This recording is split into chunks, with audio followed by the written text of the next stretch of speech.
What is going on, everybody? It is episode 312 of Pop Culture Crisis. My name is Brett. I'm here with my co-host. Would you introduce yourself, please? Hello, Crisis Actors. It's Mary. I'm feeling restored from the weekend. How about you? I'm feeling good. I'm feeling good today. I got to see the success of Cocaine Bear. So how bad could I be right now? Yeah, we rode that high as long as it would last. Exactly. And we're with Dane today. How you doing, Hello. sir? Hey everyone, Dane Font here, marketing man extraordinaire and the patron saint of White Boy Summer. All right. You doing good today? Indeed. All right. So, yes, we have a bunch of stuff to talk about. The glorious fall of this is like twofold. I feel like the failure of Ant-Man Quantumania is Mary's high, and the success of Cocaine Bear is my high, and they kind of come together to make one big awesome Both are thing. good things in my book. All right, so we're going to talk about that. We're going to talk about Dove Cameron, and I can already see people in the chat. Who's Dove Cameron? Dove Cameron is a singer and an actress. She was going to be featured in the ill-fated Powerpuff Girls TV show that was going to be on the CW that was canceled, and then it wasn't canceled, then it was canceled again, then it wasn't canceled again. Who knows if it's still going to happen. She's also a musician, and she wants to make music for literally everybody except for straight guys. So that's, very 2022. She didn't bring race into it. So, maybe, good for her, I guess. We're going to discuss that. We're going to talk about the fact that Hogwarts Legacy is literally just it's like raking in money so fast they can't keep it all in one place. They're like $850 million in less than 2 weeks or in 2 weeks. So we're going to talk about that and the possibility of a Hogwarts Legacy TV adaptation at HBO Max. And then we are also going to talk about The Last of Us. We did our review earlier, which you should go and check out as soon as this episode is over. You should go on our channel and check out our review of episode 7 of The Last of Us. Storm Reed, who plays Riley in the episode, had some, very, very mid-2020 commentary on what you should do if you don't like the LGBTQ plus storylines in this show. She says, well, if you don't like it, you don't have to watch it. It's very comic books in the late 2010s, in the early 2020s. If you don't like my politics, don't buy my books. So we're going to talk about that. And we got a bunch of other stuff to get into. So if you guys are ready, we'll just get right into the things first. You ready, Mary? Yeah, let's go. Dane, you good? Yes. All right. I was going to say Dane again for some reason. Before we get started, I do want to at least bring up what happened with Woody Harrelson at the in fact, I'm just going to put this on screen first. If I could get my thing here. I just looked up his name, and it's just really funny. The media is very predictable in this country, very, very predictable. Woody Harrelson has always been a very, this isn't the first time he's called out Big Pharma. If you guys don't know what happened, he did the Saturday Night Live on Saturday, and he gave a 6-minute monologue at the beginning of the show in which 30 seconds of it were critical of the pharmaceutical companies in this country, and it got him and his new movie that is coming out conveniently on March 10th, more publicity than that entire appearance on Saturday Night Live would have gotten him, given how irrelevant Saturday Night Live is. What is his new movie? It's called Champions. Oh, yeah, he mentioned that. Yeah, I kind of tuned out the second he started self-promoting. Yeah. But he's also an avid weed smoker and made self-deprecating jokes about that, and probably thinks that it can cure COVID as well. So yeah. But he didn't even directly refer to vaccines. Nope. He was talking about reading a script about drug cartels locking everyone in their homes, and they have to take their drugs in order to be set free. Yep.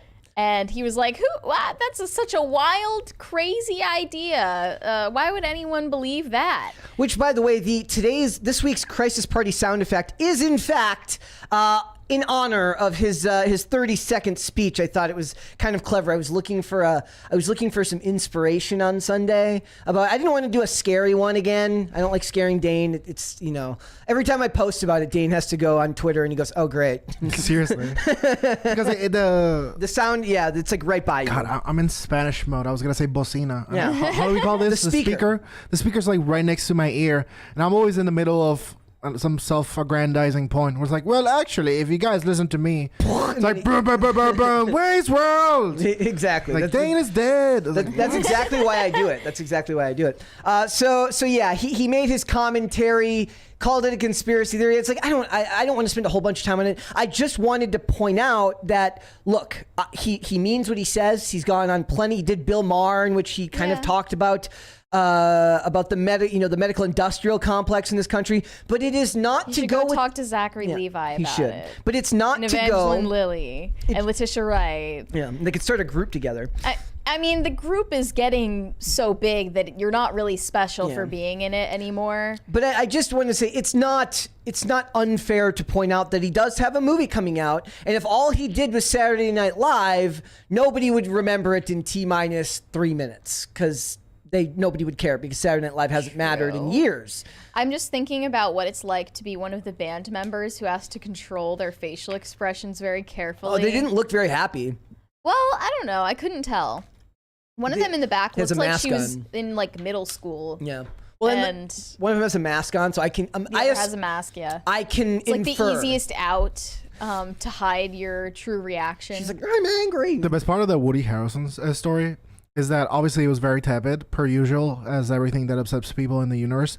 But the one thing he said, it was like the media and these companies basically they conspire together. Yeah. And every single article has the same byline. It's like, well, Woody Harrelson's pushing a public conspiracy theory. Like it's so irresponsible to bill that as a conspiracy theory. How do these people not know synonyms? How can they not use different words to at least try to it's sound not different? even disputed that is a conspiracy theory. It's a conspiracy fact that a small group of elites are like controlling everything.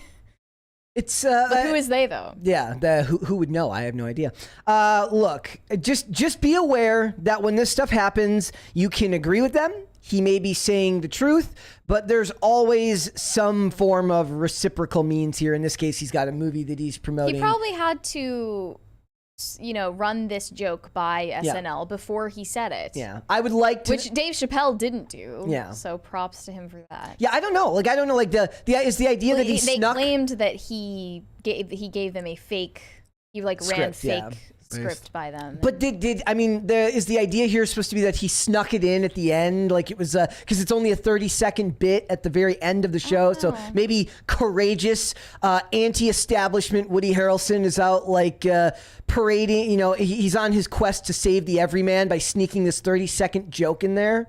I don't know if I buy that. That's just part of the culture of SNL now that we know you're lying about what you're gonna say on camera. But wink, wink, wonk, shout out to wonk. Woody Harrelson and Bill Maher for attempting to be sane liberals. Yeah, yep. For the most part, that's what I would assume that. I mean, that's what I kind of consider myself for the most part. Maybe I'm not a liberal, but it just goes to say the movie's coming out. Be aware of it.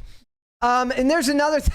So if you guys remember, not that long ago, Lady Gaga, her dog, a couple years ago, her dog walker was almost killed, and two of her dogs were stolen. The third one. It was an armed dog napping. Yes, an armed dog napping. French bulldogs. Yeah. He got shot. Yep, and 5 people got arrested about it. It was a dog napping. No, he survived. It was a dog napping ring basically, and she put a $500,000 reward for the safe return of her dogs. No questions They dog asked. nap whatever dogs they think have owners that will put up the biggest reward money, and she did. And then they'll fake finding the dog. Well, Jennifer McBride. Yeah, so she was charged with receiving stolen property. The stolen property being the dogs.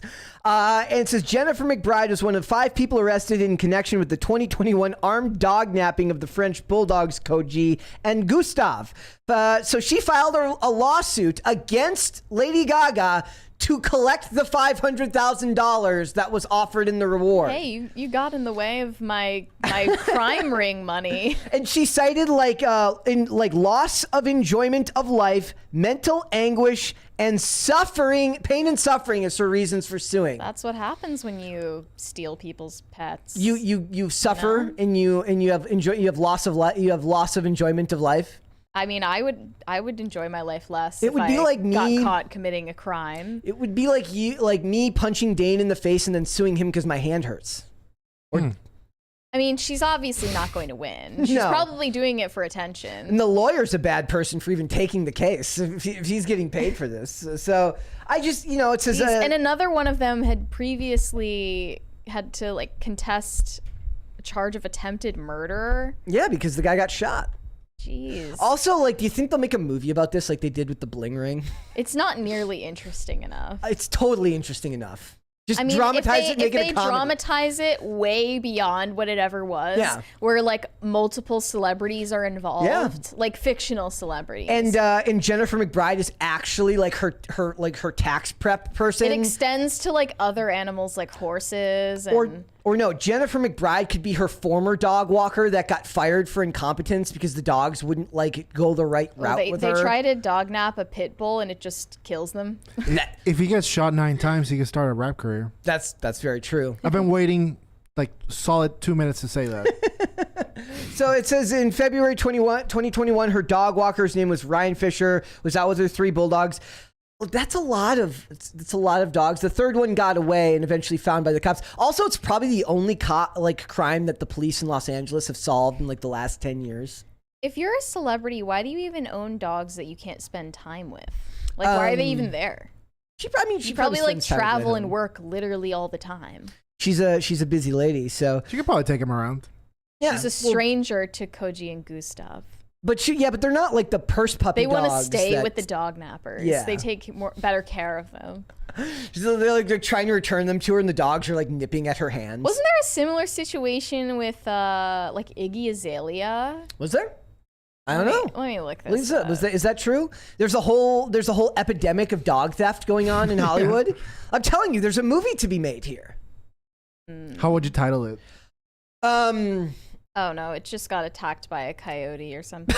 Okay, that's not good. What would you name the movie? That's why I asked you. I'm asking you first. I don't know. This is what I'm saying. Like, if you want to have something similar to Cocaine Bear, it can't just be like other animal on drugs. Totally can. You have to like actually come up with an Wait, idea. didn't people tag us on Twitter that there's another movie coming in? That was like a joke, a meth alligator. that was like a joke headline get for it. into So that. actually, speaking the hell of it, you want to just get right into this right. then? All right, we're gonna get right into it then. So guys, Ant-Man and the Wasp: Quantumania officially has the largest box office drop of any Marvel movie in the history of the MCU, 69.7%. I also love the cope from these places for not rounding it up to 70, because like the idea is like, is Mickey gonna revoke holding on your to that press pass? 0.3%. Is for Mickey dear life? Will Mickey revoke your press pass if you actually round up to 70? Like, sorry guys, I can't let you come back into the parks anymore. Give our Would movie you the benefit blame of the doubt. this? Would you blame It's a this great on Mickey voice. Quantumania being a horrible movie, or would you blame this on Cocaine Bear stealing the show? It's on who cares about Ant-Man. It's on. I mean, Ant-Man being a it bad must be the same guy that insults me in chat. Like, well, if you haven't read Aquaman 1969, you would know that it's a cinematic masterpiece. It sucks. It's a guy who's an ant that's stronger than an ant. Yeah, Congratulations. I guess if Ant-Man is special to you, like that's How? cool or whatever. But this is, after all, supposed to be bringing in an audience that's not into comics. And it shouldn't matter because Marvel is the brand. People don't even care. Like half the people don't even care about the characters. They Yeah. just care that it's a Marvel movie. It's an ant. Which is crazy to me because, like, I simply don't feel joy when I watch these movies. Like, I feel like actually more existential dread when I'm watching a Marvel movie or after walking out of a Marvel movie than ever. Yeah. I don't know why this has mainstream appeal. It actually makes me feel like the world is closing in on me. It is. And it makes me feel unsafe. So it's the worst drop of anyone. And the funny thing is, it beat out the previous record holder, which wasn't even a Marvel movie, which was Batman vs Superman, which had like a 61% drop. Yeah. Yep. Well, that movie sucked. Interesting. No. I wonder what happened. No, that movie did not suck. It did not? Actually, no. That's. I can't even lie about that. The theatrical version of that movie made no sense. So you're not wrong about that. But I do love the director's cut of that movie. That had a 69.1% drop. This one beat even that, and it even beat the other funny one is Black Widow had a 67% drop, and that movie was a day and date release, so people could go and watch that movie on Disney Plus at the same time, and it still had a bigger drop than that. Yeah. Jeez. Yep. So I'm surprised by that. And now they have ScarJo and 3 more Marvel movies. Yep. And the best part is they're like blaming Cocaine Bear. And my favorite part of this is like when I played sports, the idea was like, okay, you could if it comes down to the wire, right? And you lose a game based on one bad call from a ref, a good coach will say, if you didn't win by enough to be dominant, you can't blame it on a ref for one blown call because you didn't do your job as a player to actually pad the lead and give yourself a reason to win in spite of the bad call. If you can't, sure, you won the weekend, but if you can only win the weekend by $10 million against a Elizabeth Banks movie about a coked out bear, you're not doing well, Marvel. You're not doing well. If they're blaming Cocaine Bear for this, then that's good. That's good for us, because then that means other like non-franchise movies will be seen as competition again, which again is why I'm saying Cocaine Bear shouldn't be, hoard out. Hoard out, I say. Look, it's gonna. I was allowed to say that because I was saying it as a verb. Look, okay? it's good for you.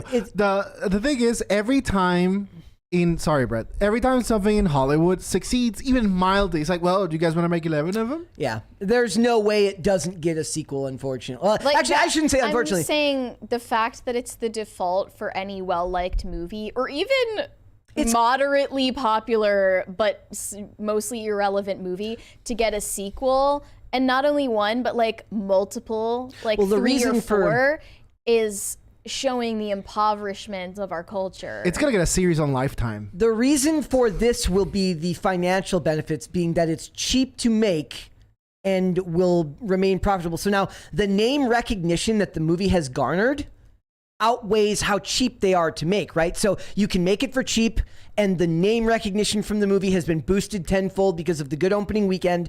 There is no way that they don't do it. Plus, it's like these are companies that, when they're not being weird about their Marvel movies that are done with all sorts of weird casting, we talk a lot about how it seems like they never want to make any money, but they do want to make money. Like in the thick of it, they want to make money, and these properties are going to make money. So we will probably end up getting a Cocaine Bear sequel. Actually, I saw this. This was a joke. This is not real, but it says, breaking news, Kevin Feige considers bringing Cocaine Bear into the Marvel Cinematic Universe.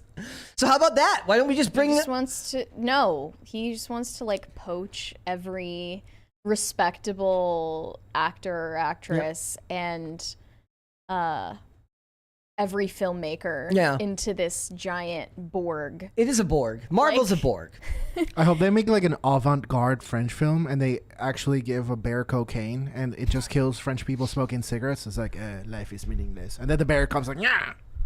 That'd be great. No, it would not. I don't want people to die. I don't want the people to actually die. They wouldn't bring Cocaine Bear into the MCU because the MCU as it exists today is like antithetical to, actual matter and like real things interacting in a real environment with like trees and dirt and like real objects that affect the storyline. They won't bring That's not a thing anymore. They won't bring it because the bear can't pretend to be Robert Downey Jr. He'll be like, oh, I'm clever and handsome.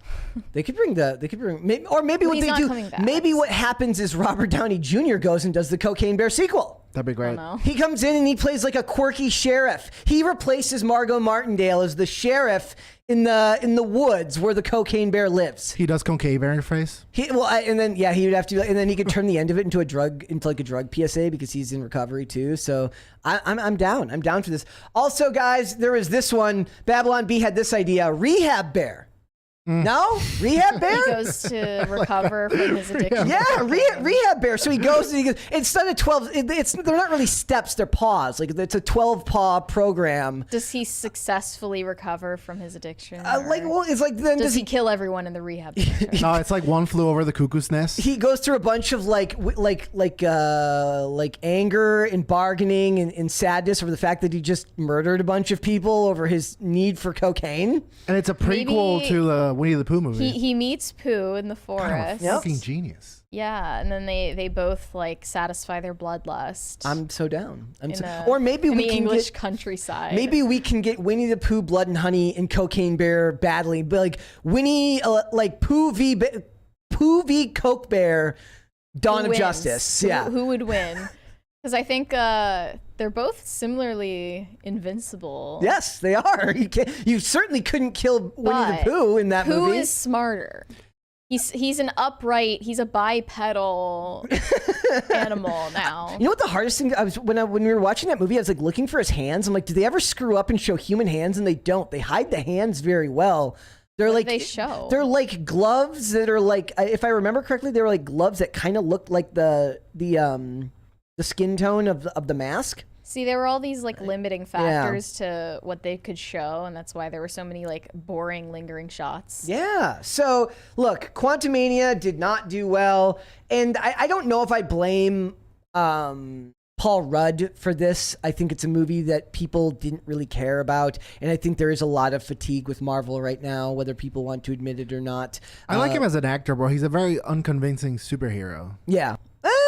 Paul Rudd. He was like, I thought he was great in Captain America: Civil War, but that's not his movie. Yeah, He's but not because he leading was that. being funny. But Yeah. I don't know. I'm putting myself in this situation. Like, oh no, I'm faced with imminent danger. Here's Paul Rudd. Yeah.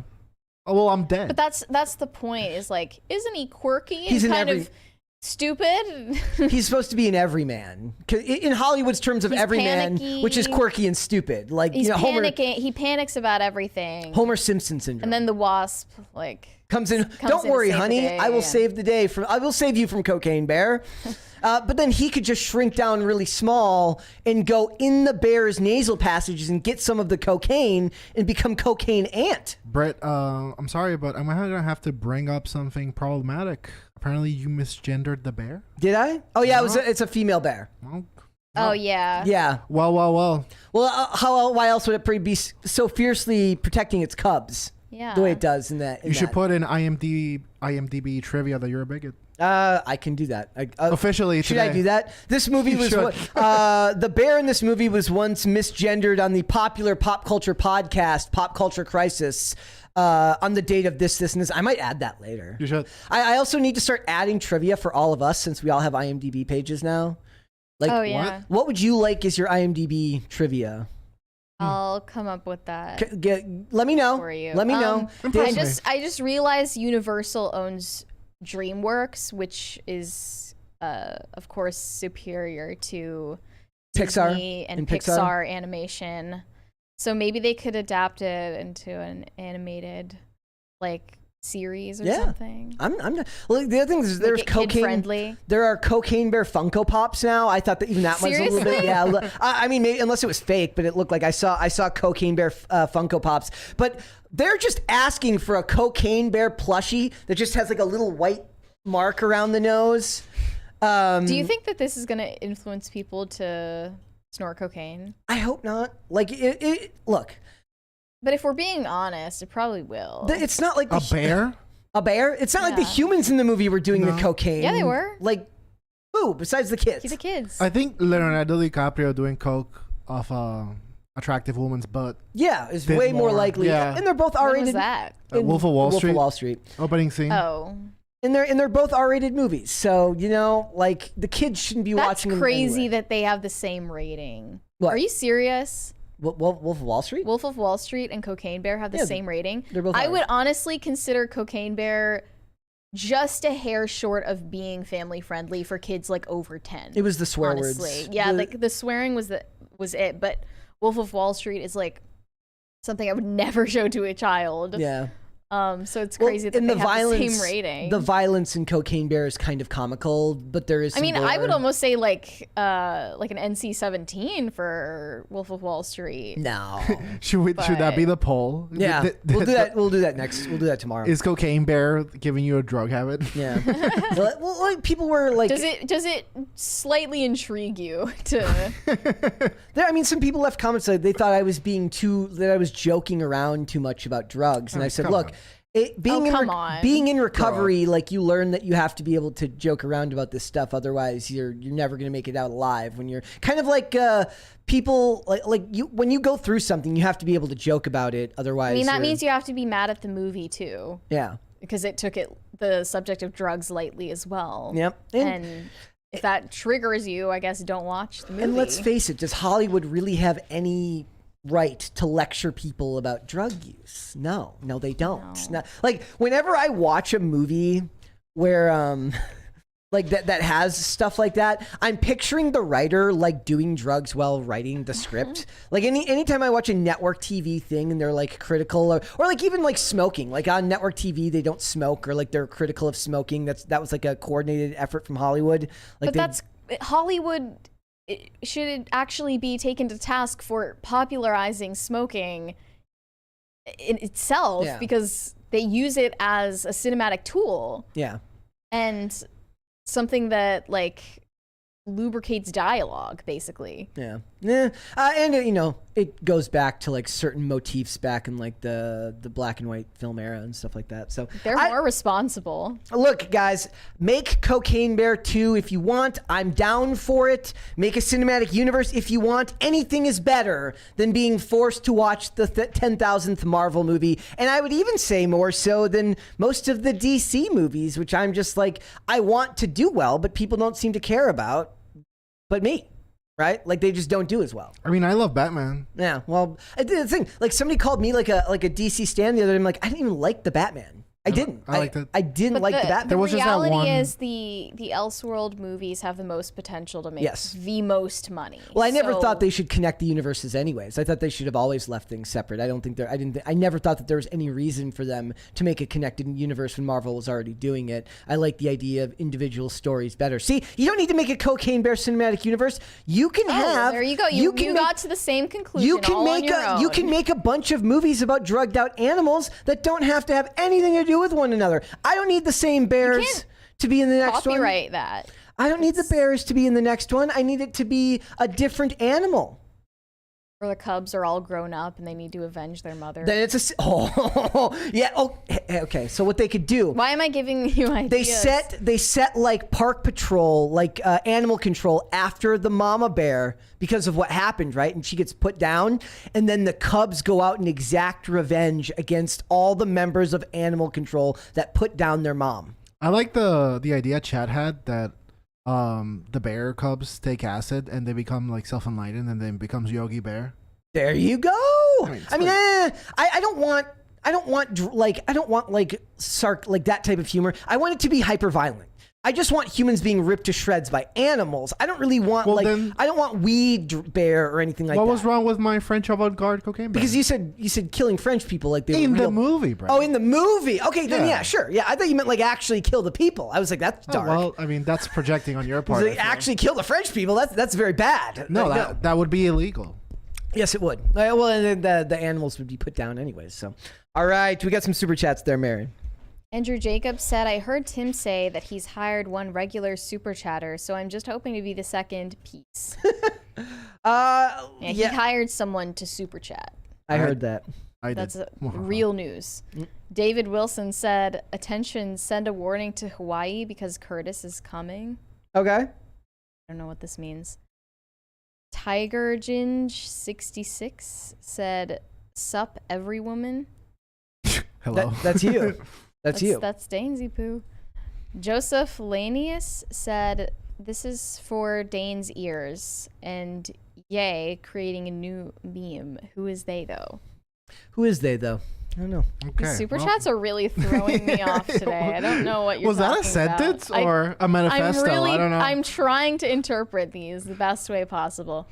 Parnell said, we may not know for sure or see signs of significance, if any, but how much are you willing to bet under teens bought Ant-Man 3 tickets to see Cocaine Bear? Would they have been allowed to buy them, given it was an R-rated movie? Probably. Those people never pay Quantumania? attention. Well, no, I thought they're saying they that. bought Ant-Man 3 And then went tickets. to see, and then went and saw Cocaine Bear. I mean, that's not always possible if you go to some place with assigned seating. Oh, I mean, how often do they check though? Yeah, that's the thing. Potatoes for Seamus said, Meth Gator the movie. Brett can't wait for that one. Yeah, the Photoshop cover was great. Greg, I mean, that's like, the more complicated it is to administer the drugs if you are an animal without reason. I mean, you could then the less likely it is. The gator could just eat the whole bag of meth. Yeah. Greg Duvier said, Marvel movies phase 1, 2, and 3 were well connected, and you would miss something if you didn't see all of them. This current phase feels very disconnected. Yeah, that doesn't feel like there's any... That seems like it's on purpose because they know that people will skip around which movies they see, and yet the average viewer doesn't really notice that things are missing, that certain details are missing, because they're just there to turn their brains off. Well, plus the TV shows are integrated now too. They killed literally the flagship guy. The time? Who has the time to watch all of this content? Not I. I cannot imagine. They killed the flagship guy. Like, who cares anymore? Yep. Porco Rosso Forever said, "Heyo, can't stick around because I'm driving an 18-wheeler and this is not safe. Just saying hi and glad that Marvel movies give you dread, Mary." And he also said, Mary, sometime back you joked about making a working at Timcast parody video, making fun of cringy working at Google videos. Yeah. You should make that. Please do. You should. For Cast Castle or like just in general? Just make it on your We Instagram. thought about it for Cast Castle, but I could still do it. Yeah. Well, let's hold off on the rest and we will come back. Okay. All right, guys, we're moving on. So, Dove Cameron, she is an actress and a singer. You may know her from, actually, I have no idea what the hell you would know her from. I know her because she played Patrick Jane's teenage daughter in exactly one episode of The Mentalist in like 2010. She was a former Disney kid who was on that show Liv and Maddie, which I was too old to have watched. But before your time or after your time? It was after my time watching Disney Channel. I don't even think kids are watching Disney Channel anymore because they just watch Cocomelon and like other suspicious YouTube channels. But the pipeline. Yeah, now she is like trying her very hardest to have a rebellious phase, even though there's nothing left to rebel against. They always rebel in the most And you know that Miley ways. did it better than you anyway. Yes. So why even try? So the headline... The theme now is doing music videos about how good you're doing after your divorce. Yeah. That's like the meta. But she's not at that point yet. She's too young for that. The headline... Give her a week. The headline reads... Miley's is like try hard for though, yeah. And Shakira did it too. Shakira's on like her third song is like, I'm fine. Yeah, like we believe you. The more you have to say it, the less likely that proves to be true. The headline reads, Dove Cameron is making music for everyone except for straight men. At least she left race out of it. Yeah. Good for her. Progress. She's talking about like the type of environment she has at her concerts where she doesn't want to alienate listeners or potential concert attendees. Unless they're straight men. It just sounds like a normal business strategy that you wouldn't want to alienate people. She said, you don't have to be a part of the queer community to come enjoy my music. It's my aspiration to make music that everybody can enjoy, except for straight men. Teehee. And there's no qualifying, there's no context. That was all she said. And then they made it into the headline, of course, because they wanted to make it as inflammatory as possible. You could have easily made that. I saw another headline that says, Dove Cameron wants to make music for everyone. Well, that's the self-own in it, is like, yes, you don't make music for straight men, but you don't make music for anyone because nobody listens to your music. It's completely irrelevant. You don't make music for gay men or straight women or anybody. But pop music, look, when young men make pop music, it's geared towards women. When young women make pop music, it's geared towards women. That women just overall like pop music. The pop music. more. And right now, women are far more likely to end up, or I don't know if I can't back that up. It's like, is it like more We women do fake news here. It's More fine. women are going through identity crisis at a younger age now that would predominantly, that may put them in the LGBTQ If we're talking community. about identity crises, I think that's affecting young people on the whole. Yeah. Not just women, but I guess there's no way to really quantify that. I just miss the days when marketing would try to like, hey, I got an idea. Why don't you reach for as many people as possible? Now they're like, hey, I got an idea. Why don't you sector yourself off into the smallest subset of the smallest community possible? Because you know what it might be? No, but they think that is mass appeal. They think white liberals will be like, huh, it's not for me. Guess I must support them. But you know what it might be? Actually, it might be like, you know, when you're like trying to build a social media following, like Kyle in South Park. No, there was that stand in South Park when the prince and princess are outside his house. Kyle. Was it Kyle? They always talk about how you have to find your niche. Like that's the big thing for getting ahead in social media is you have to have a niche of some sort. You have to have some type of either a hobby or something that you can tap into that's your focus. And maybe that's just how they see this. They're just filling a niche for people to focus on. It's a filled niche, though. It's niche and niche are different, right? Yes, okay. they are. Well, it's a filled niche. Yeah. So the idea is like, look, otherwise you're just plain boring female musician who's not Billie Eilish #2. But now you can be plain boring who's not Billie Eilish #2 who's gay. I've never heard a Dove Cameron song until you started playing a snippet It's so of one bad. this morning. And I thought that it was blatantly like a Walmart brand version of Billie Eilish. It was. You leave Walmart. Billie out of this. Eilish, who I don't even listen to or enjoy because it's just someone whispering at you. Can I ask a question? What? Is there a part where it breaks up into like a rap lyric briefly? No, not in this song. She had like That'll be on album #2. who was on the song with her? Khalid. Yeah. There's He's always a rapper, right? I mean, is that Something? really rap? That's like I don't know. proto R&B. But like proto R&B. this is something that Modern literally R&B. everyone is doing, but she's acting like she's bringing something new to the table because she's a man hater. Like all of her songs are about hating men. Imagine how much you have to not be on the internet to think that you're the first person doing that.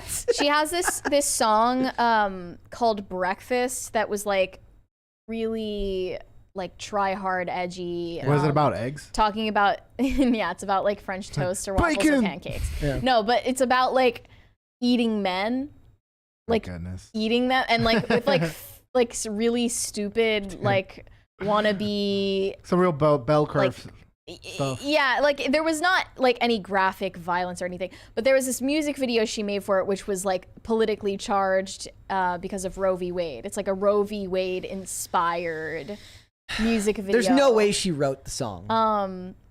Well, yeah, I mean, she seems like an industry plant, but like, if your shtick is being man-hating and queer-baiting, and all you talk about is that, and like how much you love abortion, are you really all that interesting? It just seems like a giant cope. It's literally every piece of media conceivable. And she's 27. Like, you're too old to even think that that's cool, you know? Is she 27? Yeah. Wow. Yeah. Like to me, this is one of those things where it's just like if you make 1,000 versions of it, there's a lot of people to reach, and you just find the subsect of those people that like her, right? Like you'll just find the 5,000 people that liked her from Disney Channel. Probably like Korean, like weeaboos or whatever. Yeah. Koreaboos. All these Yeah, specific- that's what they are. Koreaboos. Yep. Because Koreaboos. she has like crazy amounts of plastic surgery to the She's- point where she looks unrecognizable. It's a shame. Like I rewatched that episode of her where she was on the Mentalist, and she was just such a wholesome looking person back then, and now she she had a almost unique unrecognizable. face, and then Yeah. she got a bunch of injectables, and she got a nose job, and she got like the eye lift and everything, Yeah. and she looks nothing like she used to, which just shows like you're trying to erase anything unique so by about old, you yourself to mean become what an industry wants you to be. By old, you mean she's just old for the genre she's picked for No, I the mean, way she's going. at 27, you should probably know that like being cool to 17-year-olds isn't the pinnacle of your existence. Yeah, but right? the goal isn't to make it the pinnacle of her existence. The goal for her is to make a lot of money. Not really. Unless I mean, you're PewDiePie. that's because she's actively alienating people that could like her music. So it's not really about making as much money as possible. She's already made her money. It's just about feeling like she is some kind of figurehead of it's like Youngblood, you know, like Youngblood, like being a figurehead of this like underrated youth generation that's gonna change the world whatever. I just feel like we're gonna change the world. I just feel like the same two gay guys are everyone's public relations agent. Could be. And they're like, so this is what we're gonna do. We're just gonna say it's not for straight guys. Yep. I mean, how can you be so disconnected from like something like from the zeitgeist? Like, how would you like in order to stand out, you need to sort of be like Maddie Healy now. Yeah. Basically. And then you have to find out how you can toe the line and cross it every so often. Yeah. Where you're allowed to cross it every so often, but not so much, and then pull yourself back. It's a harder game. Like you can only make fun of like effeminate liberal men in so far as you're self-deprecating for being one. Yeah, like as long as it reflects back on you, that's fine. Which is actually perfect for them because they love self-flagellation. So it's actually right up their alley. Yeah, I mean, this girl also, she was born to an acting coach and the CEO of a trading company. So you're a nepotism baby. Her guilt runs deep. That I'm was sure. sown into this industry from birth. And you've done everything that they expected you to do. And like you've performed the tasks. Thank you for your service. And the industry is, I'm sure, instilled a lot of guilt for her being a privileged woman in the industry. She's also white, so of course she can't say like, except straight white males. Yeah. She can only say straight men because it's easier to adopt like the identity of being bisexual because you don't need to prove it. I don't know. I think she would have been okay to just say straight white. They don't care if they hate themselves like that. If anything, she could be called racist for saying this, for not specifying straight white males. Yeah, I mean, I've just been seeing more like gay white people get hate for thinking that their gayness outweighs their privilege. Their privilege of being white. It must be a very very but she also way to live. Increasingly with all of these plastic surgery procedures looks more racially ambiguous. Mm-hmm. I feel like we have enough data where we can finally solve for X. You know what I mean? Like we can finally solve like, okay, so white is minus this, gay is plus this, lesbian is. I know there have been attempts. Just but run a calc. Conclusive system for it. But she kind of reminds me of like Ariana Grande, I guess, like someone who can be molded into anything. Yeah, but Ariana Grande seems like better at her job.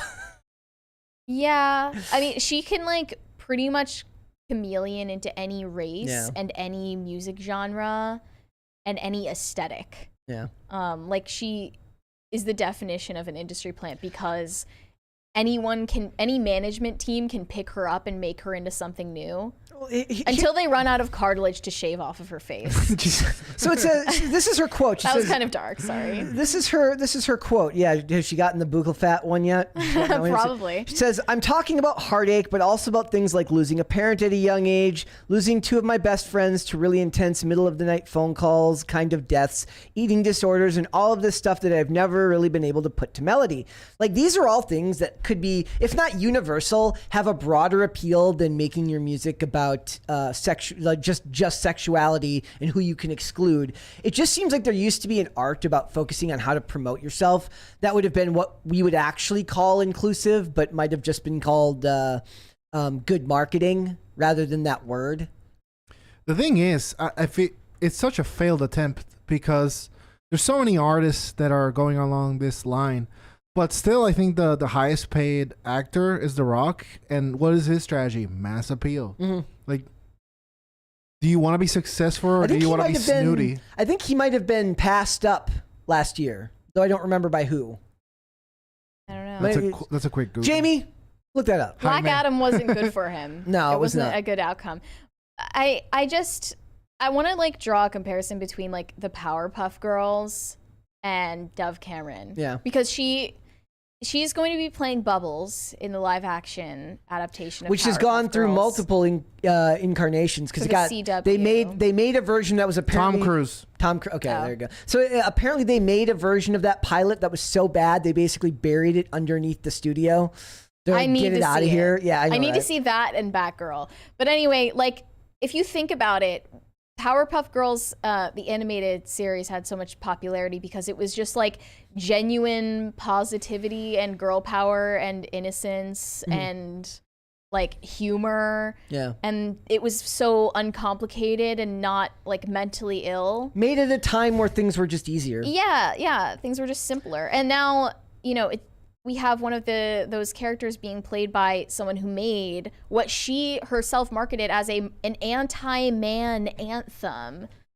Like, you're so hateful inside that you don't have Sugar Spice or Everything Nice inside you to embody the character like that. It's funny. And Also, it's just contributing to this ever-increasing pile of single millennial women that now have a bunch of songs to sing to themselves and their cats. it's not hard to believe that like the pharmaceutical industry is like funding this. Like, let's keep them on antidepressants and buying cat food for the next 100 years. Ugh, someone like this is just so like spiritually empty. Like this other headline about her says, Dove Cameron said dyeing her hair brunette was a total identity shift I forgot about and that. a reclamation of her identity.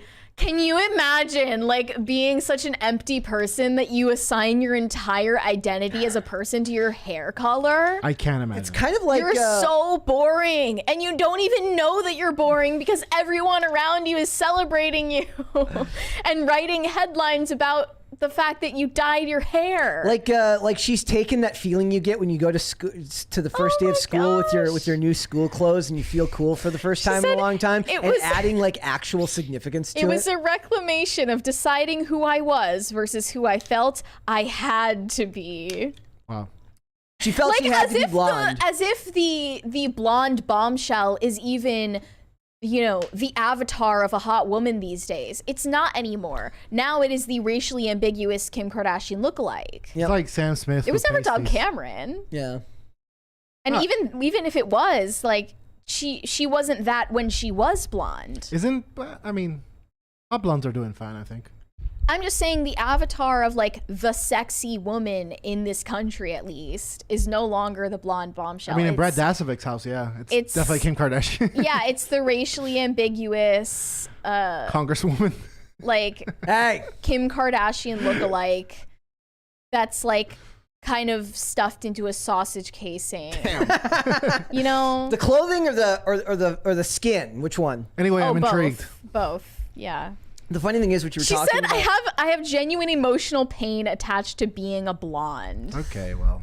Like, can you just stop? Like, come up with having an actual problem, like a real suffering in life. I mean, all of this goes back to the fact that people Oh these my days have no gosh. perspective about actual suffering, so they have to Roe v. attribute- Wade getting overturned was like literally the end of the world for them. Yeah, No, it was Even if they had never gotten an it abortion. was the best day of their lives, I'm sure. because they get to talk. Yeah. Oh they get yeah, something new to reason to about. complain. Oh my God. Yes. Yeah. It's like, finally. It's funny what you were saying about the Powerpuff Girls because I've been watching this show called The Pretender from like 1996. It's very cheesy. It's amazing. And there's this character in it named Miss Parker. And she is the most, if you made this show even 10 years later, it would be the most insufferable character in the entire world. She's extremely like she's beautiful, but she acts domineering. She's cold, she's callous, she's not maybe that's why, because she's not snarky, she's just rude. And it's like in today's day and age you expect them to be snarky and rude rather than just rude, but she's like everything that you expect what Hollywood makes these strong women characters to be now, but it's somehow less insufferable just because it was made in the 90s. Like whether it's how they respond to her or it's because it was less common at the time, there's just something less annoying. But all of these people want to be able It's to less do triumphant. That's the thing. Yes. The tone of it is less like I wonder how bullying. many. Yeah. I wonder how many comedies in the future are going to be about older women that are ragging on their girlfriends for having kids and they can't go out at night and go to MILF Island or something? Dove Cameron will star in that in 15 years. I mean, most certainly. What if she doesn't have a kid though? Well, she's that's the the other point. Yeah, she's the one that stars in it because she's the one ragging on the people with kids, like Chelsea Handler. Okay. I guess Chelsea Handler wasn't ragging on people with kids. She was ragging on. I mean, she kind of was though, in every way except for explicitly saying. I mean, if ever a cope, that was one. Yeah. Yeah. All right, let's go to the super chats. DD Mega Doodoo said, IMDb, all hosts of PCC are fluent in Italian. I mean, according to something that I is saw fake once, news. this is true. Zach Oliver said, love the show. Very proud of the job you guys are doing. A much needed service for sure. Mary looks beautiful today. Thank you. I almost said thank you, because he said love the Thank show you. part first. That would have been slightly weird, would it not? But I was like, oh, thanks. That'd have been fantastic. But yes, thank you for watching the show. Dash Fortune said, the worst thing about watching Cocaine Bear was easily the promotions for other movies. The Bob Ross thing would have been great had they referenced sniping. Oh, also, like, there What? was an amazing. I forgot about the Bob Ross reference. Wait, what references? Well, I mean, the reference he's talking about is Bob. There was the scene with like wannabe Bob Ross in the movie. God. But there was also. Did you see the meme that says like the other Coke bear mad that this one got a movie? And it's the Coca-Cola bear reaching for his bottle of Coke and says the other Coke bear mad that the cocaine bear got a movie. Dude, I'm sorry. We just like passed the crisis meter, so I'm terrified. It's not. It's scary in a different way, Dane. It's scary because it tells you about all of the evil people behind the scenes that are running the world. It just takes Psychological terror way, not as a jump scare. It's a conspiracy. One that will like stay with you for the rest of the day. Okay, Yep. well. Darth Doza said, just finished episode, wait, what, 311. 11? Dane was already my favorite co-host, but his comments on Meryl Streep cemented it for me. Based. She just hits me every type of wrong. Glad I'm not the only one. Brett, Mary, thank you as always. I have like no opinion on. I mean, I don't watch any of her movies. I know that so- she was in this movie called Doubt, where she like plays a nun that is just so convinced to her core that this priest she knows is a PDF, and she'll tell anyone about it, but she like can't find any evidence. And she, at the end of the movie, like this guy has to like get relocated or something. Is he actually? Do they ever answer the question? No, they never answered the question, but it's kind of implied that he was innocent almost. Well, and but then- she like noticed that he had like long fingernails, and she was like, "It's weird that he has long fingernails." and then at the end, she's like, "But I just have such doubts." Like that's why it's called Meryl Doubt. Streep is like Ryan. What's his name? The guy from Mint Mobile now. Ryan Reynolds. Ryan Reynolds. Yeah, she's like Ryan Reynolds. She just she just plays herself in every movie. But isn't- it's so effing annoying. Do you remember that No. selfie she was in with Ellen and Jennifer Lawrence? She was in it? And I blocked it out of my memory. Dude, it was like Brad Pitt was in it. Angelina Jolie was in it. know what you're talking about. Who took it? Was it Bradley Cooper? the one from the award show. Yeah, Yeah. that was like Okay. an awful just set of fluoride stairs. Here's a funny thing. I watched Safe House over the weekend. It was a movie I suggested people to watch. I think I suggested it 2 weeks ago. So like, I'm gonna watch it. I told people to watch it. I should watch it again. Ryan Reynolds, and I never noticed this when I'd seen the movie in the past. He's like, it's like he's trying to play an adult version of himself that doesn't sound like a weird, like he's playing his own character. So he's talking like Ryan Reynolds, but he's talking like Ryan Reynolds like he's serious. Like he doesn't have the same cutesy voice that he does in all his roles now because the movie came out in 2012. Maybe it's because it's like a CIA movie where him and like he's Denzel Washington gets attacked in a. Cartels in the world get together and buy up all the media and all the What the hell? It's very conspiratorial. It is very conspiratorial. It's like you have the graphics going over it and everything. Sorry, I'm like, What the hell? I had fun. That theoretically, as the week goes on, we can talk over that one more. okay. Wow. Like Wow. that was the idea behind that one. But yes, it's very conspiratorial, guys. I feel like this one is just to get me to lower my guard. And then the next one, is, The next one's gonna be like Cookie Crisp or something. I don't know. that could be. Well, I am gonna be trying to Cuckoo get. for Cocoa I am Puffs. gonna try and get Phil to do a special. Oh God, Pop culture crisis. He's gonna yell. Yeah. So we Yeah. will see how that goes. Also, in the movie Doubt is the idea that like he puts like he goes through it because he understands, like he accepts that that's the suffering that he has to go through. Like he can't defend himself. It's not like you can defend yourself against accusations that you can't prove. I bet you won an Oscar. Yeah, In the chat, they're saying it was innocent. Wait, what? In the chat, they're saying he was innocent. Somebody in the chat said that he was innocent. Well, in it's the movie. never like It's never said explicitly. said. You never know. Yeah. But he is kind of a weirdo. Yeah. Oh, that's fun. There's an episode of Like, what do you do when a priest is innocent, but he's kind of a weirdo? There's an episode of Bones where she calls like Jesus a zombie, and he goes, Jesus is not a zombie. But like they do an episode with a priest where like they try to like he's not guilty of anything, but they have to do one scene where they try to cast a suspicion on him. So they like have him like gosh. teaching like he teaches boys wrestling, which is apparently code for like he could be like a PDF file. It's really funny. I love how you guys skate around saying that word. That was her. She came up with I love PDF that. file. But It's a good one. Did you guys see that Ryan Reynolds movie where he's like a waiter? Waiting. What is it called? Oh, it's called Waiting. It's called Waiting. That's Yes. hilarious. Oh, it is? Yes.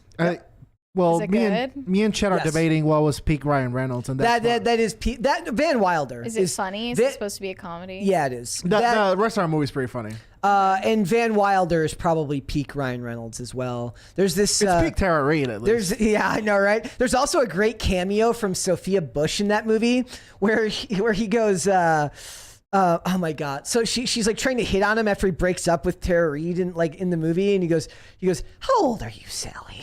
She's like, "Old enough to know that I'm jealous of that Gwen," because she doesn't know the lyrics to some song, and he's like, "How old are you, Sally?" Who's Sophia Bush is in that movie? Sophia Bush, yeah, she plays the girl who like hits on him when he gets drunk after him and her break up.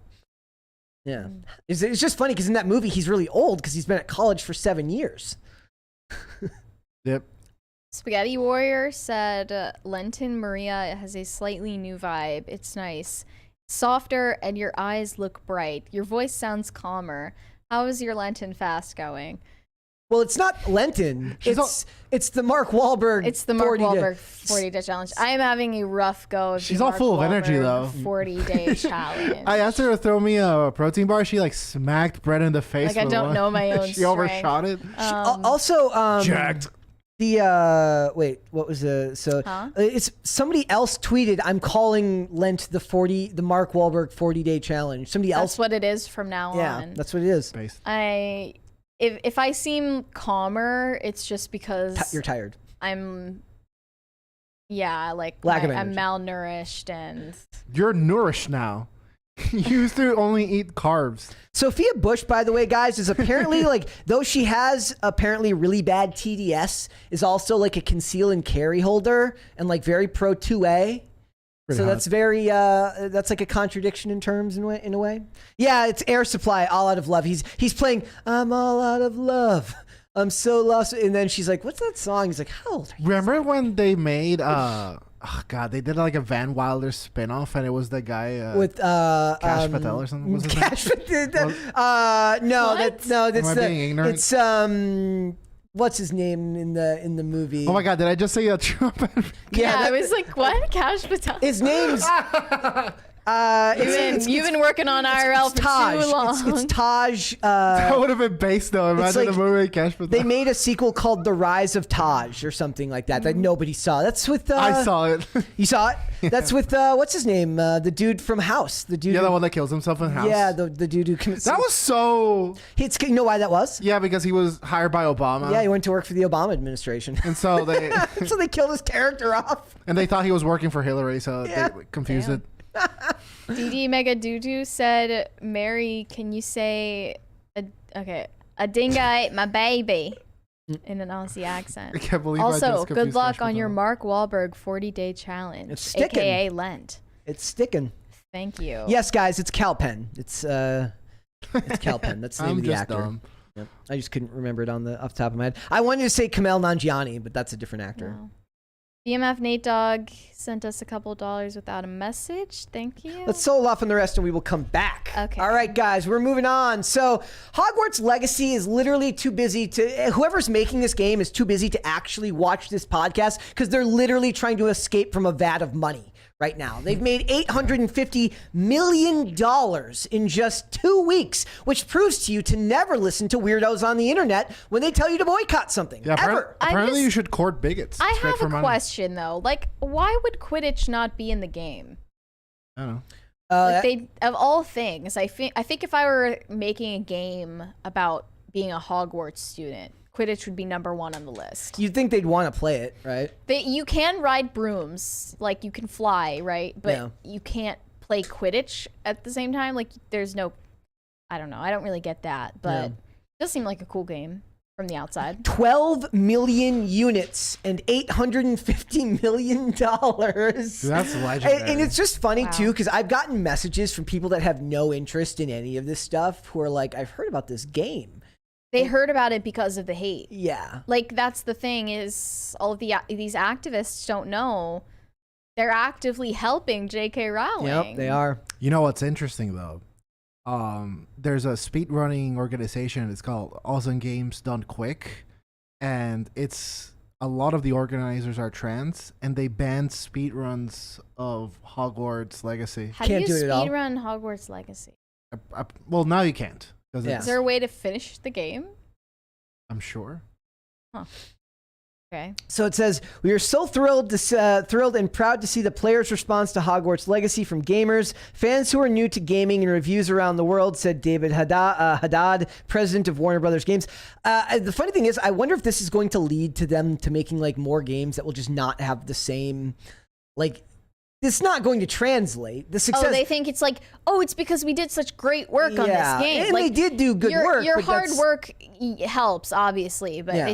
it's funny because, you know, for J.K. Rowling's complete, you know, non-involvement with the making of this game, she's totally the reason why it's so talked about. I mean, I don't know if she was not At the very involved, least, but you yeah. can give her credit for the amount of pre-orders they had on it. Yep. That was unprecedented. Yep. So the game is doing extremely well. People are streaming it. People are playing it. There were lists created to prevent to try and scare people out of streaming it, which is insane, if you ask me. Things they wouldn't admit are campaigns for like mass reporting on Twitch. Which is funny too, because those are the same people who always talk about coordinated hate groups and coordinated movements to stop them like from doing stream things. sniping Yeah. and Yep. and they're the ones that say things like review bombing, and they say all these things when it suits them and their story. And to be fair, a lot of people are like buying multiple copies of this game because they're crazy. How do you buy multiple copies of a digital game?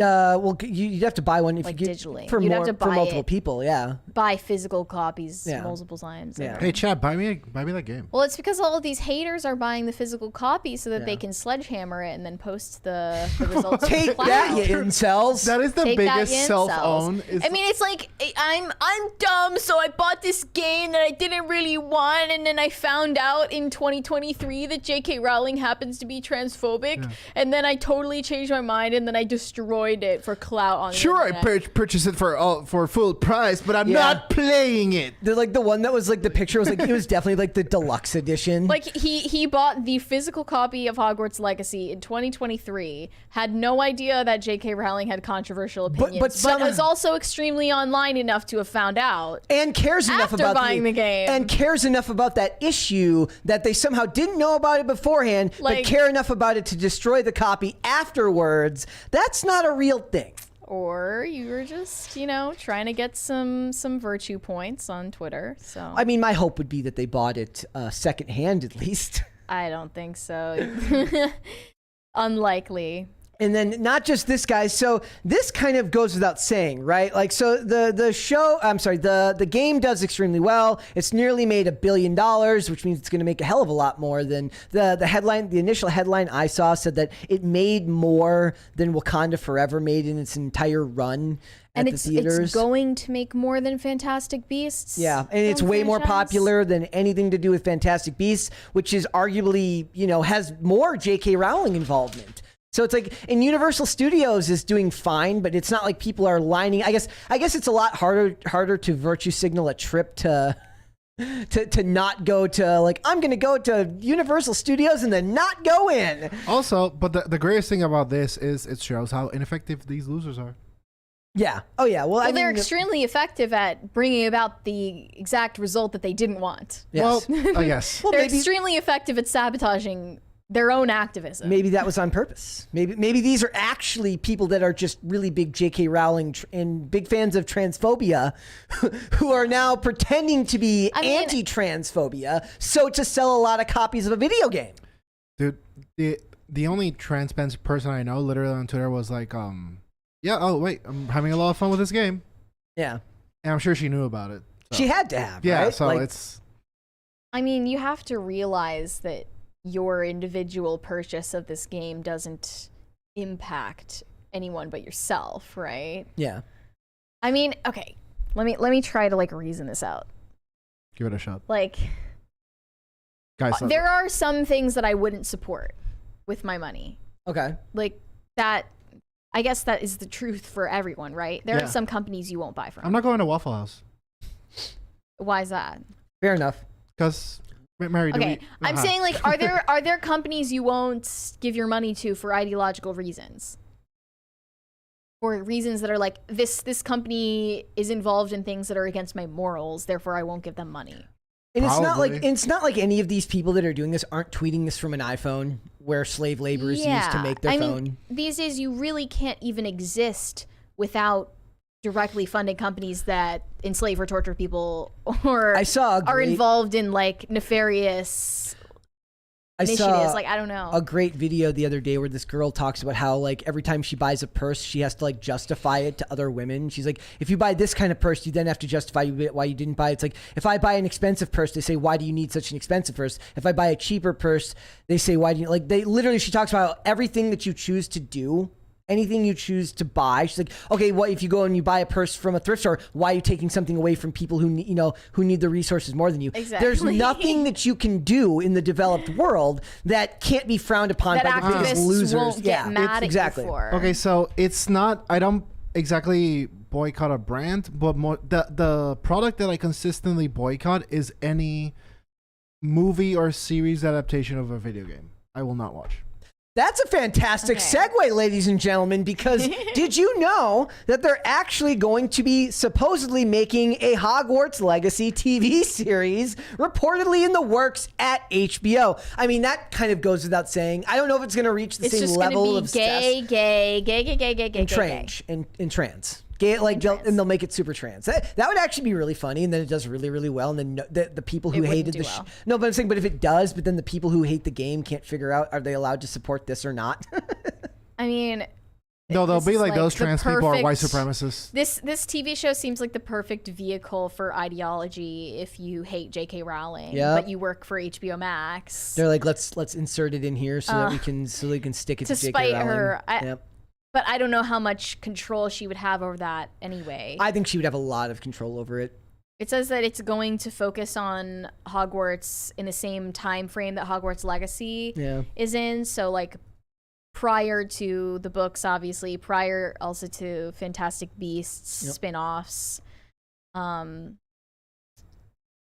don't know. I think that HBO is, like, kind of spending their goodwill on like video game adaptations very quickly. So given how much you love The Last of Us, this is gonna be like, well, it's different, right? Because Hogwarts Legacy, you're not like experiencing characters. Like, there's no protagonist of Hogwarts Legacy other than yourself.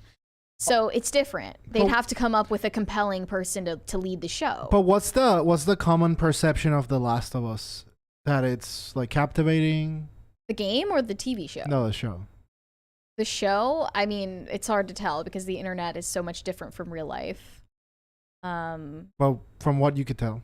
I mean, from what I see, it's the most popular show yeah. on HBO Max, and people are acting like it's magnificent because they don't have another option of something to watch, and they have low standards. But, yeah, I mean, it is popular. Is it for well what it's acted worth. though?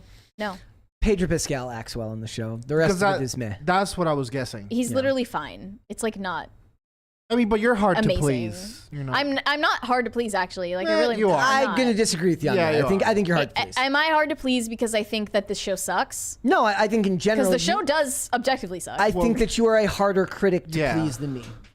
I Well, mean, that's for sure. I'm just not gonna watch something that is objectively ass. Well, that's hard. Like that's hard not to that's please. not hard to please. It just means that Yeah, it but you sucks. think, but you Like, it objectively you is just believe that dog more. shit. You believe that most stuff is dog shit. Yeah. Not really. I mean, if it were Really? average, I would say it's average, but it's awful. I think there are certain. I think I episodes give that things are fair awful, shots. They're awful. That I give things a chance, you know. like I watched the first season of The Witcher in full because I wanted to give it a fair chance, and I didn't think it was awful, but I thought it was like meh, and I thought it was boring. yeah. know? But also, they're also going to be doing supposedly a Harry Potter and the Cursed Child adaptation, bringing back the original actors. Oh, really? Yeah, I don't know if that will actually end up going through. Will they even want to work with J.K. Rowling? I don't know. mean, come on, Like, dude. I know that. What's her name won't want to.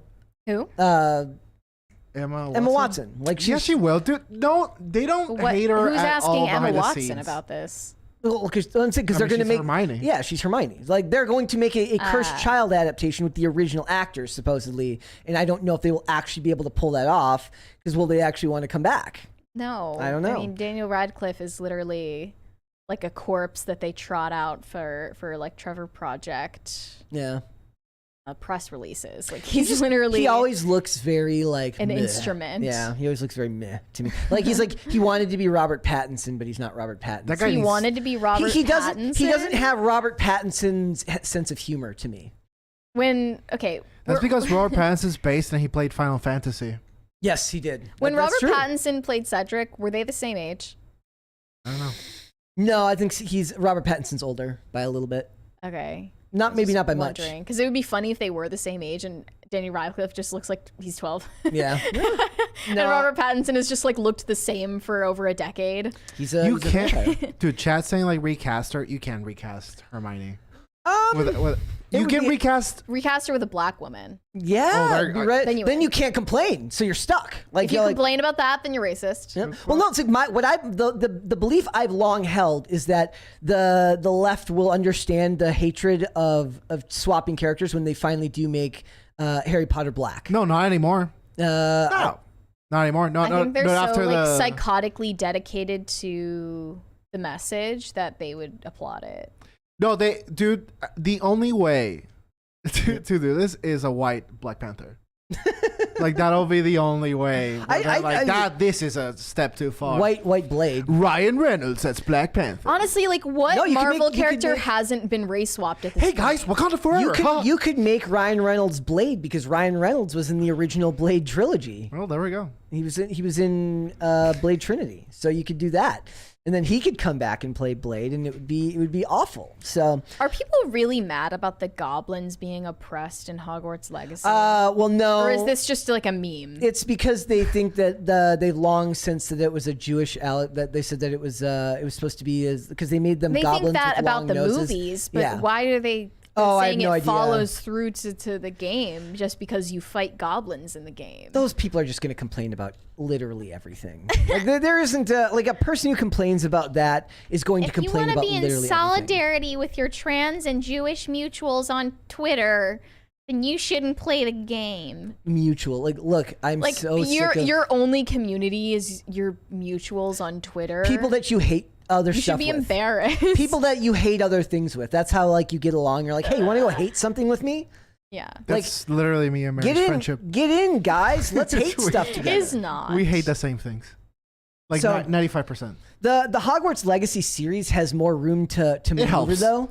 like I'm assuming that a Hogwarts Legacy series has more room to maneuver story-wise, which is right, which means it's ripe to be like manipulated and turned into something for the message for people. I was thinking, either you come up with a character in Hogwarts Legacy that you want to base it off of and then ruin that character, or you come up with a new one and then make it like gay. No, that's what they'll do. That's what they do. All right, we got a couple of super chats there, I believe.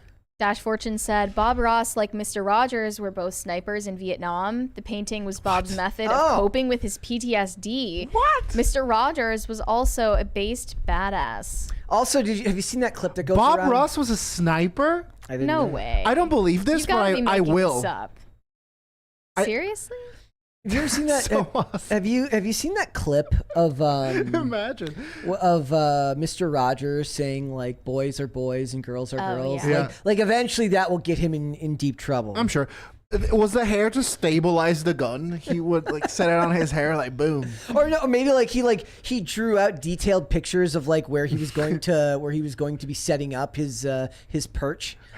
That's how he studied It's landscape. every place he killed. Yes. It's every place he killed someone. All his landscapes are like why is there like in every single one of them there's just a big red my blotch God. and they never understood why the big red blotch was there. Now we know why. It's a happy little red blotch. If you mess it up, don't worry. Always try again. James Moore sent $20 without a message. Thank you. Thank you. BMF Nice. Nate Dogg said The Voices is peak Ryan Reynolds. I didn't see that. But to me, peak Ryan Reynolds will always be like I feel like Van Wilder is the one that set the tone for his whole career. His YouTube name is, or his Instagram handle is like Van City Reynolds or something like Dude, that. everyone was Van Wilder for a while after that movie. Yeah. It was like the ultimate psyop after Friends, that garbage show. That movie is great. It's like when he talks about how he's like he had a friend who told him like don't take life too seriously. It's not like you'll ever get out alive, and like that was like the reporter who like was like worked for the same like newspaper that she worked for. I have a close friend that he was like the Puerto Rican equivalent of Van Wilder. That's awesome. Dude, he ruled. Like he was my roommate and he was my sister's age, so he was like 4 or 5 years older than me. He was a legend on campus. And he got a engineering degree and then he got an MD. Wow. He just loved college. What a guy. Rafa, what's up? Why not? Bill said, Dane, you ready for Survivor 44? Hell yeah, dude. Obviously. Of course you are. You ready? I'm not. Okay, well, get ready. I am not. It's happening. Parnell said, watch Buried, starring Ryan Reynolds. Mary will enjoy it just for the ending. Okay. Ominous. It's dark. You'll love it. Okay. I say that to her all the time. It's dark. You'll love it. Yep. I don't like dark things. I like stupid things. Spaghetti Warrior said, to struggle for godly purposes is good. Brava, Maria. Thank you. And one more, and then we will move on. Is this, I can't tell if this is Tiger Ginge or Tiger Ging. I can't tell. Or, yeah. But whoever you are said, Quidditch will be an insanely profitable DLC if they're smart. So that's planned out. That's like scheduled, but like behind the scenes maybe. I just thought that was so obvious that you should put that in the game. Yeah. But you're right, maybe. All right, let's save the rest and we will come back afterwards. All right, guys, we're moving on. So, The Last of Us, episode 7 came out yesterday. Me and Mary reviewed it today. In fact, I asked you guys in the chat if you guys caught our episode 7 review, and it says 79% say no, but they will after they finish this episode of the show. So that is good. So you should check that out.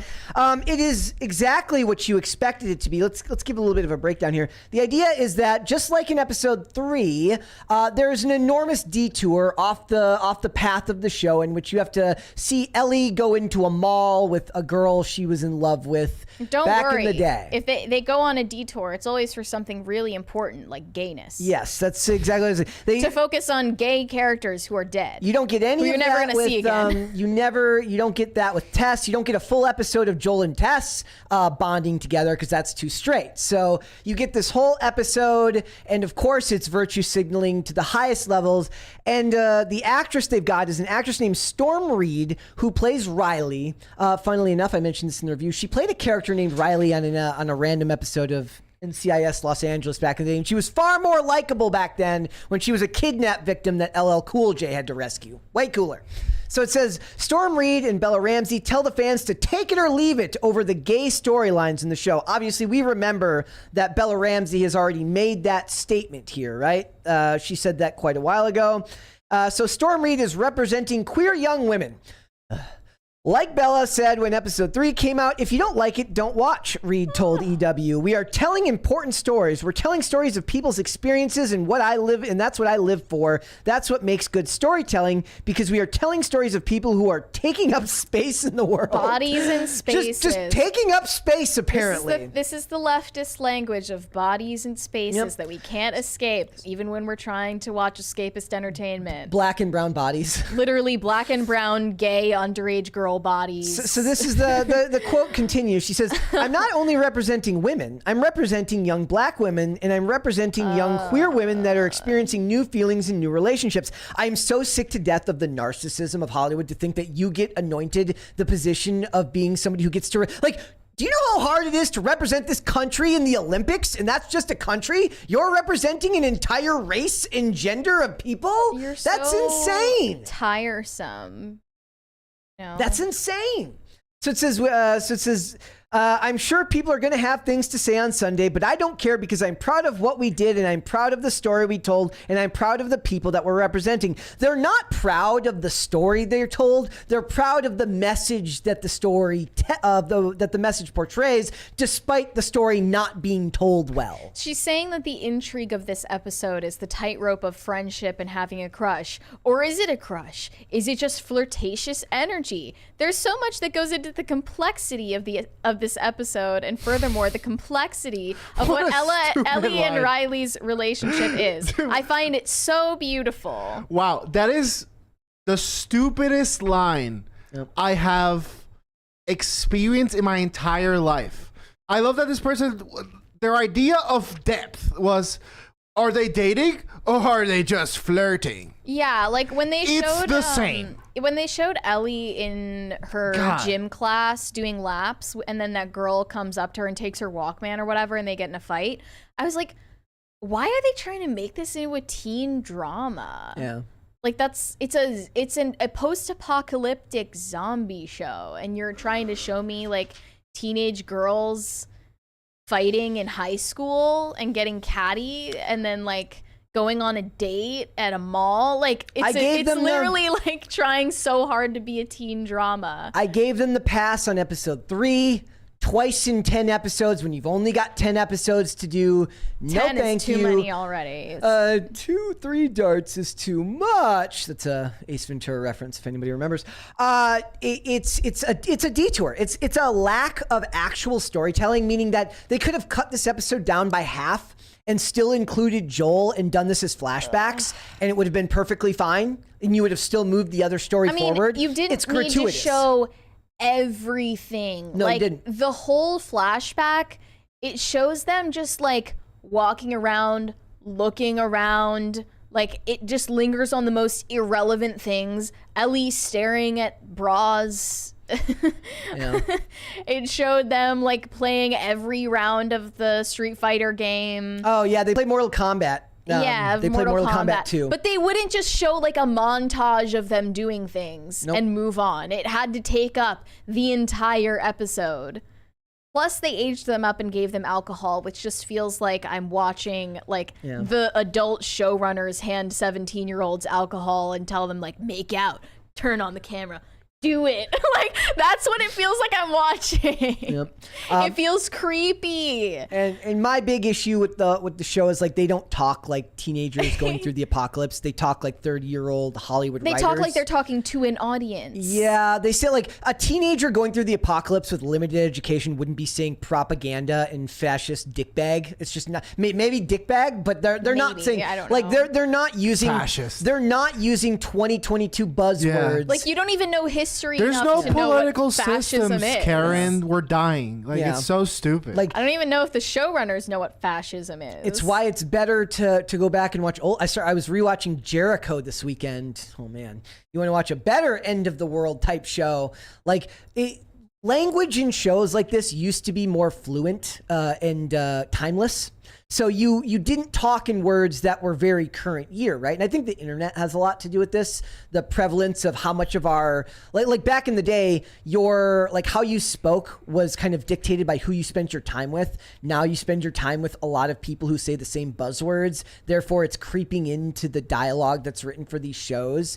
Like back in the day, using the word fascist used to mean something when they said it on a television show. Now I'm just like, I could go to a coffee shop and hear this word 35 times Or see before it I left. on a placard at some bar in a college town. No Exactly. word triggers me more than discourse. When you hear discourse, you know you're about to hear the shittest take of all time after that. Like discourse? Yeah.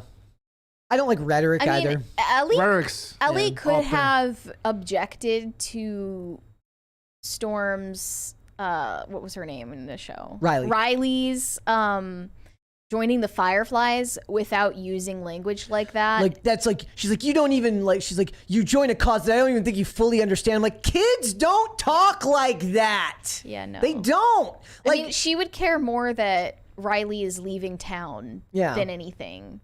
yeah, like that would which is be her revealed later. concern. Like why are you leaving me? Yeah, exactly. And of course, the actresses, because they're actresses in the year 2023, they're not allowed to just be like, hey, I'm proud of this show. I'm really proud of the work we did. No, they have to tell you that if you don't like it, you shouldn't watch it. Which, by the way, guys, just watch our reviews. You shouldn't watch it. If they're talking to you like this, look, I've given it passes. And to be fair, I like Pedro Pascal's work in the show. But just like with comic book artists who say, if you don't like my politics, don't buy my books. If you can't find a way to be somewhat magnanimous and middle of the road when you're marketing these shows, it proves that you don't know what you're doing. It's just insane. Everyone's a terrible writer because it's the only character available is a diehard progressive. Yeah. You know, because as Batman is beating the hell out of Joker, he's respecting his pronouns. It has nothing. It's so untangled from reality. Yeah. It's like in a world where everyone has the same political opinions, this thing happened. It's like what the hell's going on? It's just a repetition of the normal antagonistic language that we're used to. Storm Reed is just repeating all of the points that Ellie had made in her GQ cover. Yeah. And this headline even is antagonizing the audience more than Storm Reed ever did, saying that she isn't concerned with homophobic The Last of Us fans. The inclusion of the word fans here just says so much. Yeah. Because you could just say viewers or like anything else but The Last of Us fans, because I mean the fans are the ones who are giving it the most charitable interpretation, who want to give it the most chance. Yep. And you're actively alienating them. Well, Also, they're not homophobic. They're homo-exhausted. Nah, that's a good term. Like they're just exhausted of the constant. Yeah, they're just There was Zach did a video recently where he talked about like they did like some DC like comics thing where they were talking about like what are DC Comics writers' favorite relationships in DC, and he's like, let me guess, it's going to be exactly 50% straight relationships and exactly 50% gay relationships, and of course it is.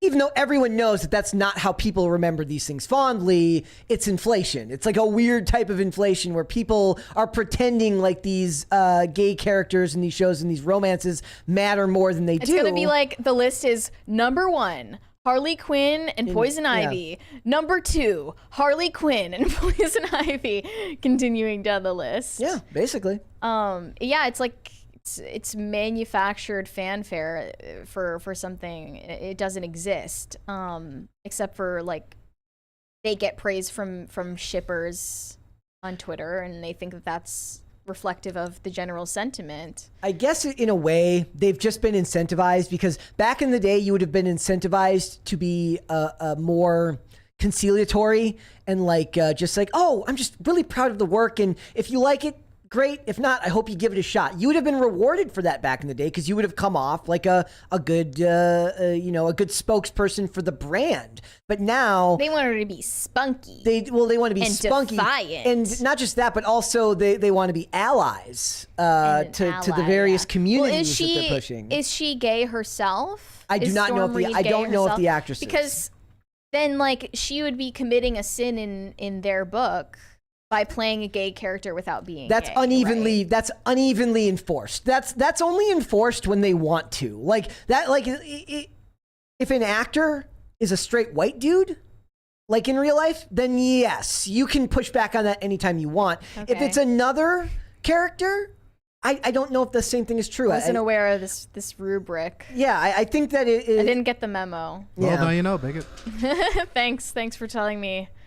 Take that, Yincel. So look, I'm sick of this discourse. I mean, it's like Dang. they always Discourse. say, no one is forcing you to watch it. No one is forcing you to watch it. And it's like, did anyone claim that they were being forced to watch it? I was forced to watch Hogwarts Legacy, or I was forced to watch The Well, Last if of Us. anyone This is what forced to happened. watch it, it's us because it's what we do Yeah. professionally. But anyway, like they're saying they were encouraged to watch it because they're fans of the IP, and then they were disappointed, and now they're being punished for expressing that disappointment.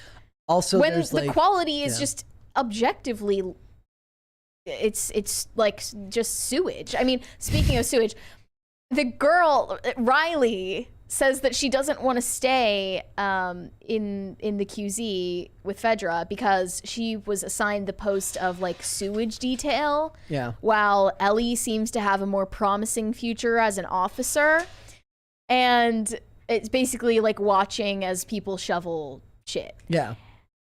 But it just reminded me of like the girl bossery of like liberal feminism today, where women want to be equal in the workforce in every way except for the hard shit that only men do. Yep. Meaning sewage detail. Yep. That's stuff that happens pre-apocalypse. Men do That's real life. Okay, that's what makes life pre-apocalypse possible and post-apocalypse. But you're still expressing the same entitlement that existed before the apocalypse happened. It's also funny, like too, someone's because got to do it. That's at the end of the day, someone has to do it. But she attaches that belief to like your entire belief about like authoritarianism and government. Like She's like, that's what they think of me. she's like, not what do you leaving, mean that's what they think of She's you? not leaving because she believes in what Fedra's. She's not leaving because she believes in what the Fireflies are doing inherently. She's leaving because the authoritarian group she was already a part of doesn't want to give her enough of a girl boss position. Yeah, so and she's the Fireflies offered her a girl boss mission to perform. Yeah. So it made her feel good about herself. Now, Like, there could be an interesting story to be told about how Merle, about how Marlene, like, finds this out and manipulates her by doing this. Like they look for the people with the low on the totem pole jobs that they can manipulate to get to that position. But that would make her the bad guy, and we can't have that. So I don't think they're willing to do. because she's a queer woman of color. Yes, you can't do that. I'm just so sick of this. It's and it's funny too because like Every time. it just all it did was prove me at least my belief for my own opinions of the show right, which is that Pedro Pascal is the thing holding this thing together, and as And soon he as had he like wasn't a in it, fraction of a line in this. then it wasn't very good. So look, actresses, actors, just be magnanimous. We've progressed exactly 5 minutes since the end of the last episode. Yes, we have. Yeah, Like we I made can't do absolutely no- this anymore. Like all she has to say is like, we did a great job of telling an amazing story of two amazing characters here. Please watch this episode. I would love it so much if you watch this episode. I'm so proud of it. And that's all you have to say. That's all you have to say. They won't do that. All right, we got some super chats there. Disco Jensen said, Brett, stop trying to shill a Cocaine Bear sequel. It's only good as a one-off. Mary, hurry up and get married and give me some grandbabies. What? I don't know you. Dane, what's your take on Dune 2's possible R rating? I have no take. Why would Dane specifically have a take on Because I'm this? based. I didn't know it had an R rating. I don't think it has to just be good as a one-off. I think that the idea of animals eating human beings is something that everyone can get behind. In a time when movies, Someone clip that right now. in a time with movies full of identity politics and bullshit, the idea of watching the very universal human fear of being mauled to death by a rabid animal on drugs is far more inclusive. It's not a universal fear. It's only a fear you have if you're extremely paranoid. But it's something, the fear of being mauled. Thank you. Look, I didn't even say it necessarily had to be a sequel. I just said that I like the idea of the theme going forward. But I do have no problem with maybe, the mama bear gets taken out by the workers, and then the cubs go for revenge. Bro just wants animal and human violence. I do. I just want to see. Look, before this is Someone like a call step PETA. up. Before this, all I wanted was movies with no humans at all for 5 years. Now I'm willing to concede that humans can be in the movies. They just have to be running for their They just lives have from to rabid die. animals. Yeah, exactly. Hobbit said, Mary is hard to please with movies. I think we all should be if we want good entertainment ever again. Stop praising mediocre content. Your Yes. idea of what mediocre is subjective to each and every person, and I refuse to not admit that I like something. Objective metrics exist. No.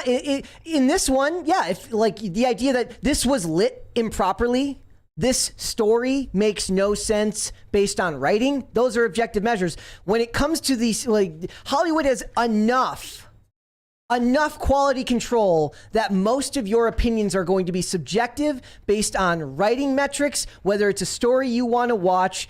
And I have no problem watching something that I didn't like overall, but pointing out the aspects of it that I like. Like, Mary is here to tell you everything that's wrong with the movie. I will be here to tell you the couple of saving graces. You can decide for yourself whether that's something you want to watch or not. I'm eye candy. And Dane's here because he's handsome. Dane's here to unbutton that shirt when we get a crisis party. Click.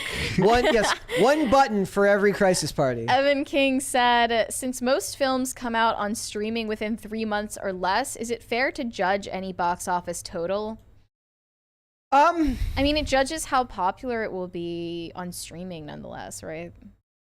Yeah, I mean, I don't really understand so they come out like if streaming is where all movies end up anyway, does the box office really matter? I mean, I think it matters. saying, I think it matters for the bigger budget movies, like for the bigger budget movies that are designed to be seen in the theater. Not that it doesn't matter, but is the box office the thing to judge a movie's success off of when it's a fraction of its existence? Yeah. Well, it's just like that clip of Matt Damon talking about how back in the day, mid-budget movies weren't made to be successful at the box office. They were made to make some of their money back at the box office, and the rest of their money they made on DVD sales.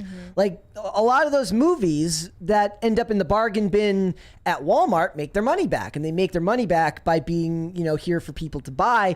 One of the more interesting metrics we can start basing them off of is when are they making the right decisions on where to release movies? Like, Bros, was a theater release the right place to release Bros? You could have made the same argument about Cocaine Bear. Like, Cocaine Bear could have very easily been a streaming only release. It could have, but I think Bros is more obviously a streaming release. Firstly, because it's a rom-com. Secondly, obviously because it's gay. Yeah. Cocaine Bear is more of like a mass appeal action movie, right? And comedy. It's yeah. I mean, but it's still not. I don't know what the budget was on the movie. That'd be interesting to know. But like, I feel like a romantic comedy only goes to the theaters if it has like Jennifer Lopez in it, yeah. basically. The rest of them go to Netflix or maybe Julia Roberts. Which is coming up, actually, I think. I think with her and George Clooney. Yeah, but I think Jennifer Lopez is like the modern day. She is, yeah. BMF Nate Dogg said, gay detour, just like when I accidentally saw Rent. Okay. Hobbit said, suggestion, third option on the poll, I don't give a floop about The Last of Us, Rings of Power, etc. Whatever BS Hollywood offers us. I pick that. Okay, there you go. Look, Noted. The funny thing about Almost it is, forgot Rings of Power. I got chills just reading that. The funny thing about it is for somebody like me who doesn't have any strong, like, Mary is very harsh on most of the stuff we review, but it's not like I watch anything new unless I'm forced to for these reviews. Everything I watch is 10 years old or more, almost. Like, almost everything that I like, at the very least, started at the latest in 2013 or 2014. There have been a couple of bright spots of shows that have come out after that. One was the first season of the Lethal Weapon TV show, which had no right to be as good as it was, with Clayne Crawford and Damon Wayans. Look, there is enough old content that you would never run out. You can watch like old content forever from Hollywood and never run out of it. And if you find your own method of finding it, you don't have to give them money anyways. But that's I can't endorse that. I'm just saying that you can. Oh yeah, and Tulsa King. Fair enough. Like the shows exist, but they're few and far in between. Another thing that's really interesting, guys, is people were arguing about whether Tulsa King was woke or not. Right? Here's the thing. I never saw the Jack scenes Posobiec was like that people were reposting about it, but it's some racial thing. Well, there was there's like what they did is that there's a couple of moments in the show that are absolutely what you'd call woke, which is one is where the guy wouldn't sell a car cash to his black driver because a guy came in. Why and would anyone do sell? that? Yeah, so he's like you won't sell this car because he's black and paying cash, so you have to assume he's a criminal. Is it woke? Yes. But here's another thing. Tyrone Magnus had a really interesting thing. When he did his episode 6 review of The Last of Us, he goes, is it woke? Yes, but I like it. I don't think that those concepts can be mutually exclusive. I think there can be woke entertainment that isn't awful. Not everything has to be Velma. I can watch Tulsa King with its weird pronoun comments or its couple of comments in which he says, you won't sell this car to a black person because blah, blah, blah, blah. And I can still like it. There is such a thing as making it, just not making it suck. It's just way harder to do and way less common. What if he said that about The Boys selling the car, but later admitted in the episode that he did it to manipulate the guy selling the car? Yeah. Look, I don't know. Taylor Sheridan. But I'm saying, like, he's people officially been sussed out. People handpick a couple of bad moments, right? Cringy moments from show. You're never gonna bat 1,000 with 45. When you make an episode that's an hour long, you're never gonna bat 1,000. Not every moment's gonna land, and there's gonna be cringy shit. It's going to exist. Can I say something? I learned that lesson myself this weekend because I think the show's called Queen's Gambit. Yeah. And the intro of the show has like some outrageous woke stuff. Well, what was it? We can talk about it later. And then I remember watching it. I don't remember anything. The thing is, it just really put me off. And then my girlfriend, sorry, my fiance, and that she was like, no, just like give it a chance. You know, like it's actually pretty good. And I did it, and I've been hooked watching the show. And it's one of those things where, had I not looked past it, I would have missed it. Yeah. So yeah. I don't think there's something wrong with like enjoying a show despite it having some woke stuff in it, but like don't say that was like inevitable. Like none of this is inevitable. It's intentional.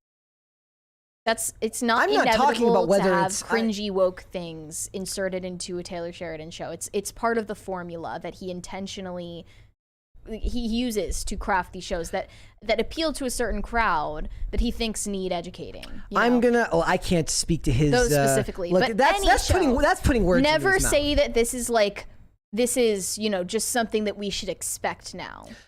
My point is that inevitable. That it can happen and it can still be good. People love The Boys. A lot of people consider the Boys woke.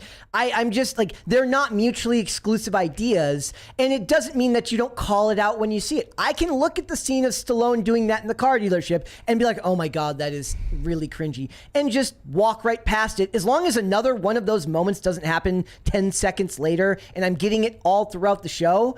Like, there's a lot of shows that I watch that just have bad writing, and I just say that part of the show was bad writing, but the rest of it overall was good. Deadfoot 320 said, I saw y'all's show when you first started and thought it wasn't for me. Changed my mind about 2 weeks ago. I'll simp and send a copy of Hogwarts Legacy. Where should I send the key? Dane? Dane, do you want one? Yeah, DaneOnTimecast.com. Awesome. Fat and Fresh said, Watch Netflix's Kingdom for original and good zombie show. Great mid-age Korea setting with swordsman zombies, drama with royals, and great production. 2 seasons plus movie and more on the way. Yeah, all right. I haven't heard of that. All right, let's. There's a couple more, but let's hold off because we got a couple of things at the end of the at the end of the episode today. Do you wanna tell people about Elmo? Yeah. Tell people about Elmo. I saw this the other day, but apparently this guy has been terrorizing New York for many years. He dresses up as Elmo, and he goes on just absolutely anti-Semitic tirades and harasses people. And the news is that he recently started dressing up as the Cookie Monster instead, and he's kind of trying to... He's mixing it up. Yeah, get one over on us. But this guy, he's been around since like 2012 doing this in Times Square. Just like going on schizo rants. And they literally call him Evil Elmo. Yeah. So like in September 2012 is when he originally got arrested for disorderly conduct, and he pled guilty to disorderly conduct. Like I don't know exactly what he did, because obviously like going on an anti-Semitic rant in New York is not a crime. But he must have been like following people around. Well, right? I mean, could it not just be like I guess not endangering the public? You're not endangering anyone. Yeah, like. But he was frightening people by shouting at them and being angry. And I found the arrest photos. I wasn't aware of this guy before, but I found the arrest photos where they like take the Elmo head off of him. Wah wah. And yeah, they cuff him while he still has the suit on. But his name is Adam Sandler. That is crazy. Which can't possibly be his born. Can't be the same one who does the Hanukkah song. I'll tell you that. But now he goes by Dan Sandler. And he also has spent time in San Francisco. At one point, he said that he was going to relocate to Honolulu. My favorite but part that never was happened. In 2013, he was put behind bars for trying to extort $2 from the Girl Scouts in Manhattan. $2. He like hustles people for tips. Which, to be fair, Mary doesn't like Girl Scouts because they shill for Planned Parenthood. I don't like That's girls. insane. I didn't know that until you told me. Most I don't people like, don't. You wouldn't suspect it. Cute little girls selling cookies. I'm but not a they're huge actually fan of, funding abortion. Girl Scouts because they're just free child labor for adults. They're free child labor for Planned Yeah, Parenthood. for Planned Parenthood. Margaret Sanger. Yeah. This podcast is sponsored by Pfizer. Exactly. Wouldn't it have been funny if right after I didn't watch it live, so I only saw the Saturday Night Live clip, but wouldn't it have been really funny if right after the Woody Harrelson monologue, it says, "This episode is brought to you by Pfizer"? Like, that would have been right on brand, right? I mean, it couldn't beat the Sam Smith little fat gay devil dance. And then Pfizer.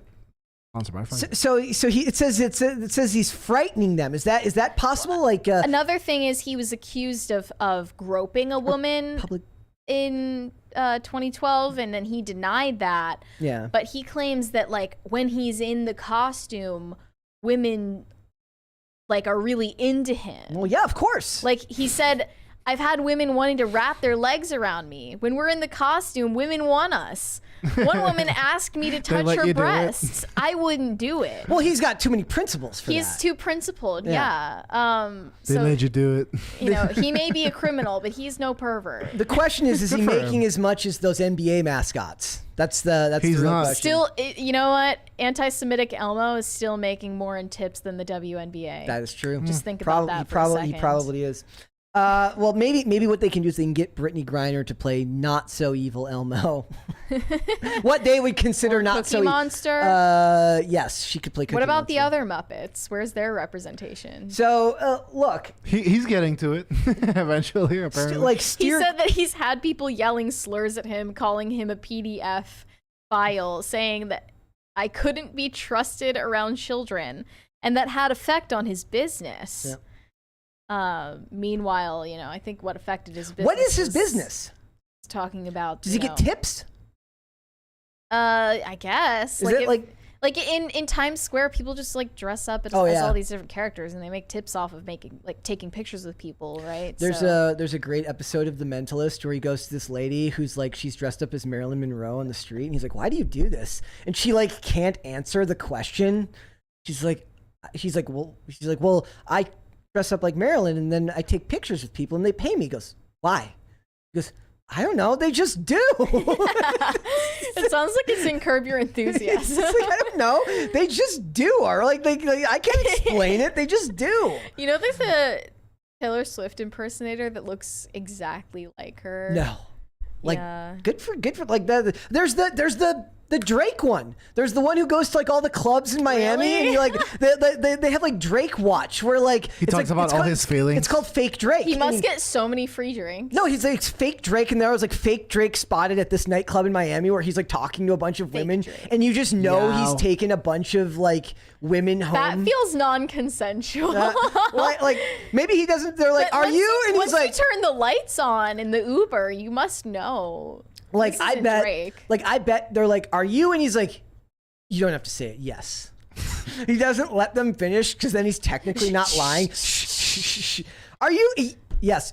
I've worked with that person you're thinking about, and he never actually lies to them.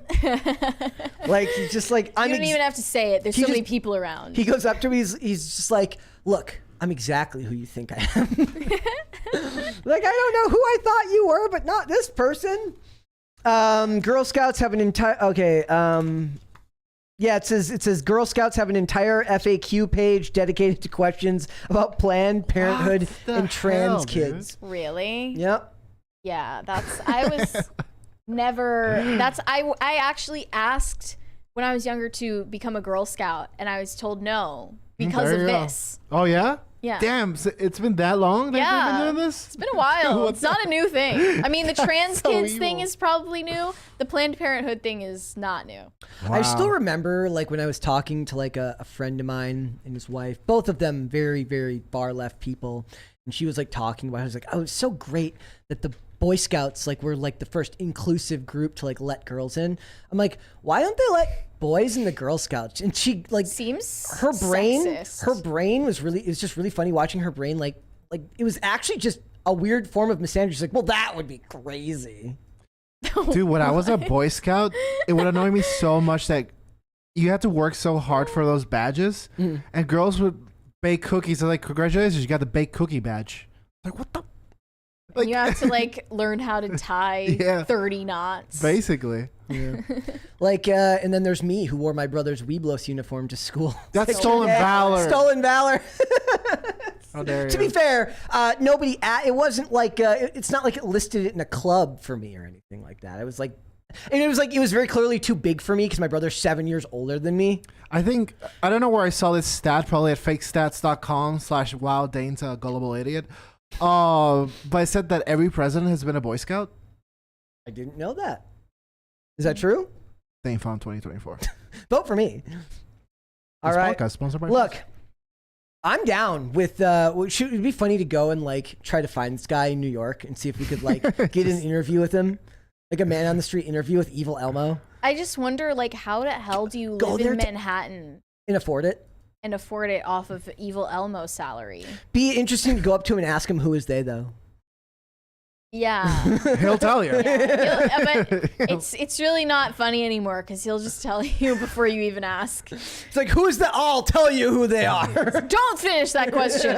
I got it. So, it is what it is. Look. Oh, and guys, did you see this? This was really interesting. Apparently, there was like a conspiracy that the Jake Paul Tommy Fury fight was fixed. Dude, he was getting worked. And apparently, so Tommy Fury won via split decision, and you said he was getting worked. Okay, Nepo baby. Yeah, right. Like they were saying Seems that like it was a classic fixed. case. Of But my favorite part is like their refutation, like the way they refuted is basically people said it's not true. Like they're like people attached to the fight said it's not true. It says, so they talk about the script down here. And it says, for example, round one reads, the fighters start off cautiously circling each other and throwing jabs. Jake Paul lands a solid left hook, but Tommy Fury responds with a quick right hand. And then basically they go down here and it says, the problem, multiple people associated with the fight and fighters are adamant that the script is completely fabricated or false. I'm like, well, since they said so. Did you see the Logan Paul? It was him on ringside telling the boxer, God, I forget his name. The guy with names. Okay. Floyd Mayweather, he yeah. was like, oh my God, easy, dude. This is an exhibition. And Floyd was like, being the shit. He didn't care. So if it's rigged, does that mean that Jake Paul will get paid more if he You can only hope. pretends to lose? You can only hope. I mean, it is boxing after all. Boxing, you don't like boxing? No, but it's famous for rigging fights. Yeah. Infamous, rather. Yep. And he's not sure if he wants to be a wrestler like Logan. Rhaegar Targaryen says Donald Trump is not a Boy Scout. There we go. I didn't Figures. think that he was. Well, Dane was saying every president has been a Boy Scout. So Until drunk. until we used to be a country. Obama was a Boy Scout? Was he? I don't know. I'm sure those Chicago Boy Scouts were very, very different than the rest of the country. All right, we got a couple of super chats there. Mary? Steve Ryman said Bob Ross was not a sniper. 20 years in the Air Force, no combat. It's an urban legend. Mr. Rogers, the TV host, didn't serve at all. Lies. That is all. Thank you for clarifying. Okay. Oh, man. But it would have been cooler if it was. I'm going to pretend I didn't hear that. Would have been cooler if it was. Tiger King said Jericho slaps. My father's dead. We'll get through. It's Tiger Ginge. Sorry, Yep. It's Ginger. How old were you when you first played Final Fantasy, Dane? I was 7 years old when He wants your thoughts on Kingdom Hearts as well. I was 7 years old when I played Final Fantasy VII. I think I played the Game Boy once, but I was like, these suck. And Kingdom Hearts has gotten progressively worse each one. That's my opinions on it. Also, about the show Jericho, if you want to see a show where it's like the guy is just allowed to become like a reformed, he's like a hero. Like I watch it and Skeet, the main character, it's just I don't remember the last time you just saw like a straight dude get to be just like a hero throughout the show. And it's great. So everyone should go. I believe it's on, where was I watching it? I think it's on Peacock now. It's on either Peacock or Paramount Plus, one of those two. CK said, Brett said before, but these identity firsts in TV and cinema aren't new. The problem is that they're artificial and marketed. As a result, the motivations feel disingenuous and repel audiences. Michelle Yeoh, the first Asian woman nominated on a Friday and elected on a Thursday, is to be nominated for an award in which the director is also of Asian descent. Yeah, isn't it because they were mad she didn't get nominated for Best Actress in the Oscars? At the Oscars. And remember, the BAFTAs were so white this year. You go to how many of these are there? There's like the Golden Globes, the BAFTAs, the Oscars, the SAG Awards. The NAACP Image Awards. There's that too. Is that real? That's a real thing. And then you think that you deserve to get nominated for and win literally every single one, even though this is quite literally a zero-sum game. One person wins the award, another person wins nothing. Do you want to know why it's so infuriating, Mary? Because the art is subjective, just like the movies we watch. So it's very hard when there is no objective honestly, quantification. If you think that, look, I'm not saying that there's not a subjective element to like critiquing art, but what I'm saying is, like, if you don't think there are objective metrics to critique art in general, then you just don't believe that good and evil exist. I believe that philosophically, we're opposed on that. I believe that for a lot of us, our experience and our personal tastes affect that just as much as anything else. Yeah, that's what I said. I said that I'm not denying art critique has a subjective element, but I'm just saying if you don't think there are any objective elements, then you don't think that good and evil can watch are a movie real values. Like when we were watching Winnie the Pooh, Blood and Honey, and I see the phone flip because there's just a poor edit done to the phone. I don't mean just editing. I do mean themes and storytelling and intangible things. We would have to talk that are- about, like, in I mean- a longer setting. I guess I don't understand what you mean by that. Like, you mean like what they focus on in the movies? Like objectively, whether it's something that should be talked about or not? I mean, I don't know about should or shouldn't be talked about. I just mean like certain things resonate with people more for spiritual reasons, and if you don't recognize that, you know, those like that good and evil exists like on a spiritual plane, then you really don't. Then we're not talking about the same thing. Okay. That's what I'm saying. 1,000 Foot Deep End said, testing since YouTube PayPal took my super chat money, but didn't post my message and wouldn't let me do another. Hi y'all, sorry I'm late. What did I miss? That's weird. That is very weird. Try to dispute that if you can. You didn't miss much. Only 2 hours. It's, you know, not that much in the grand scheme of things. Deadfoot said it has been sent. Should be from Humble Bundle. Okay. Got the code to your email, Dane. Oh my god, yeah. Yeah, they bought me Hogwarts Cool. Legacy. You seem to not have an intention of getting it yourself, so I mean, now you can play it. Yeah, I'll play it and thank you. Let us know what you think. I'll next let you know time. on Monday.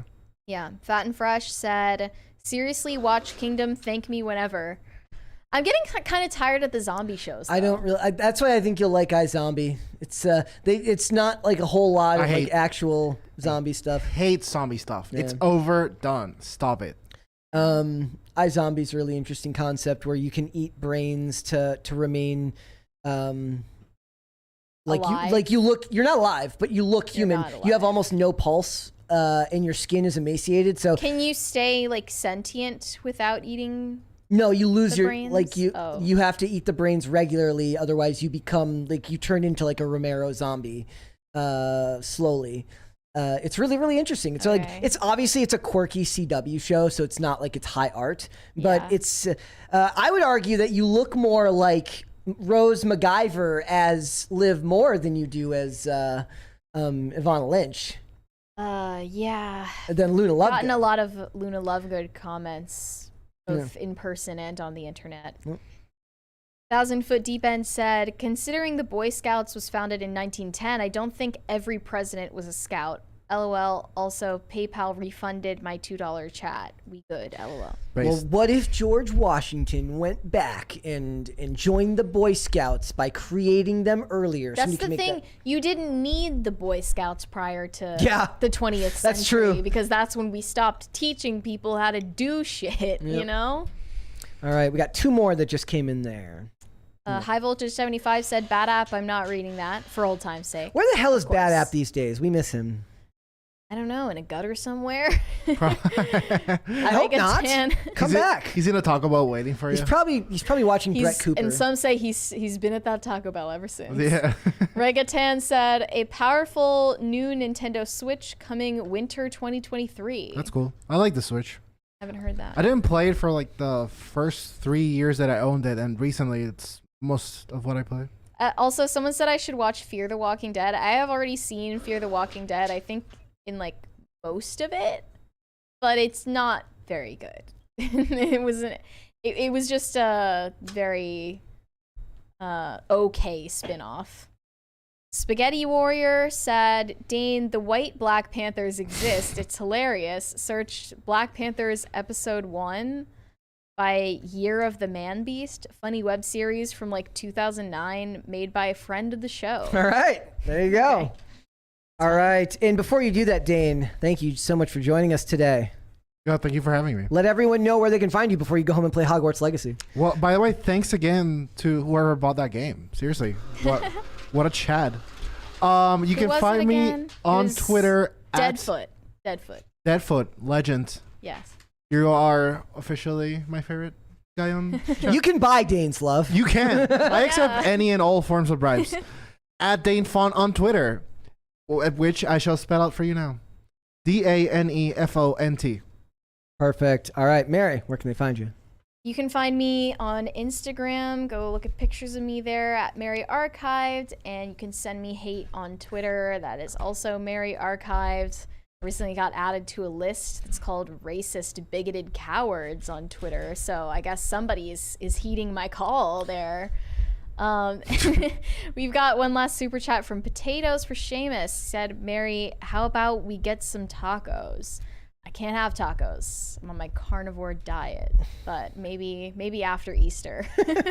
All right, guys, thank you again for joining us. Before we go, could you please hit the like button, subscribe to this channel if you have not done so already. It always helps us out greatly in the algorithm when you do that. And when you're done watching this, go and check out our review of The Last of Us Episode 7. The Great Gay Detour from the last. Okay, it's not what the episode's actually called, believe it or not. Go check that out. If you want to follow me, you can follow me on Instagram and on Twitter at Brett Dasovic. If you want to follow the show, we are here Monday through Friday, 3 p.m. Eastern Standard Time. That is noon Pacific. We are also on Amazon Music, Apple Podcasts, Pandora, and Spotify if you would like to listen rather than watch this podcast. And then if you would like to follow the show on social media, we are on Twitter at popculture_show, Facebook and TikTok at popculturecrisis, and on Instagram at popculturecrisispod. We'll be back with another episode tomorrow. We'll see you then, guys. Bye. Bye.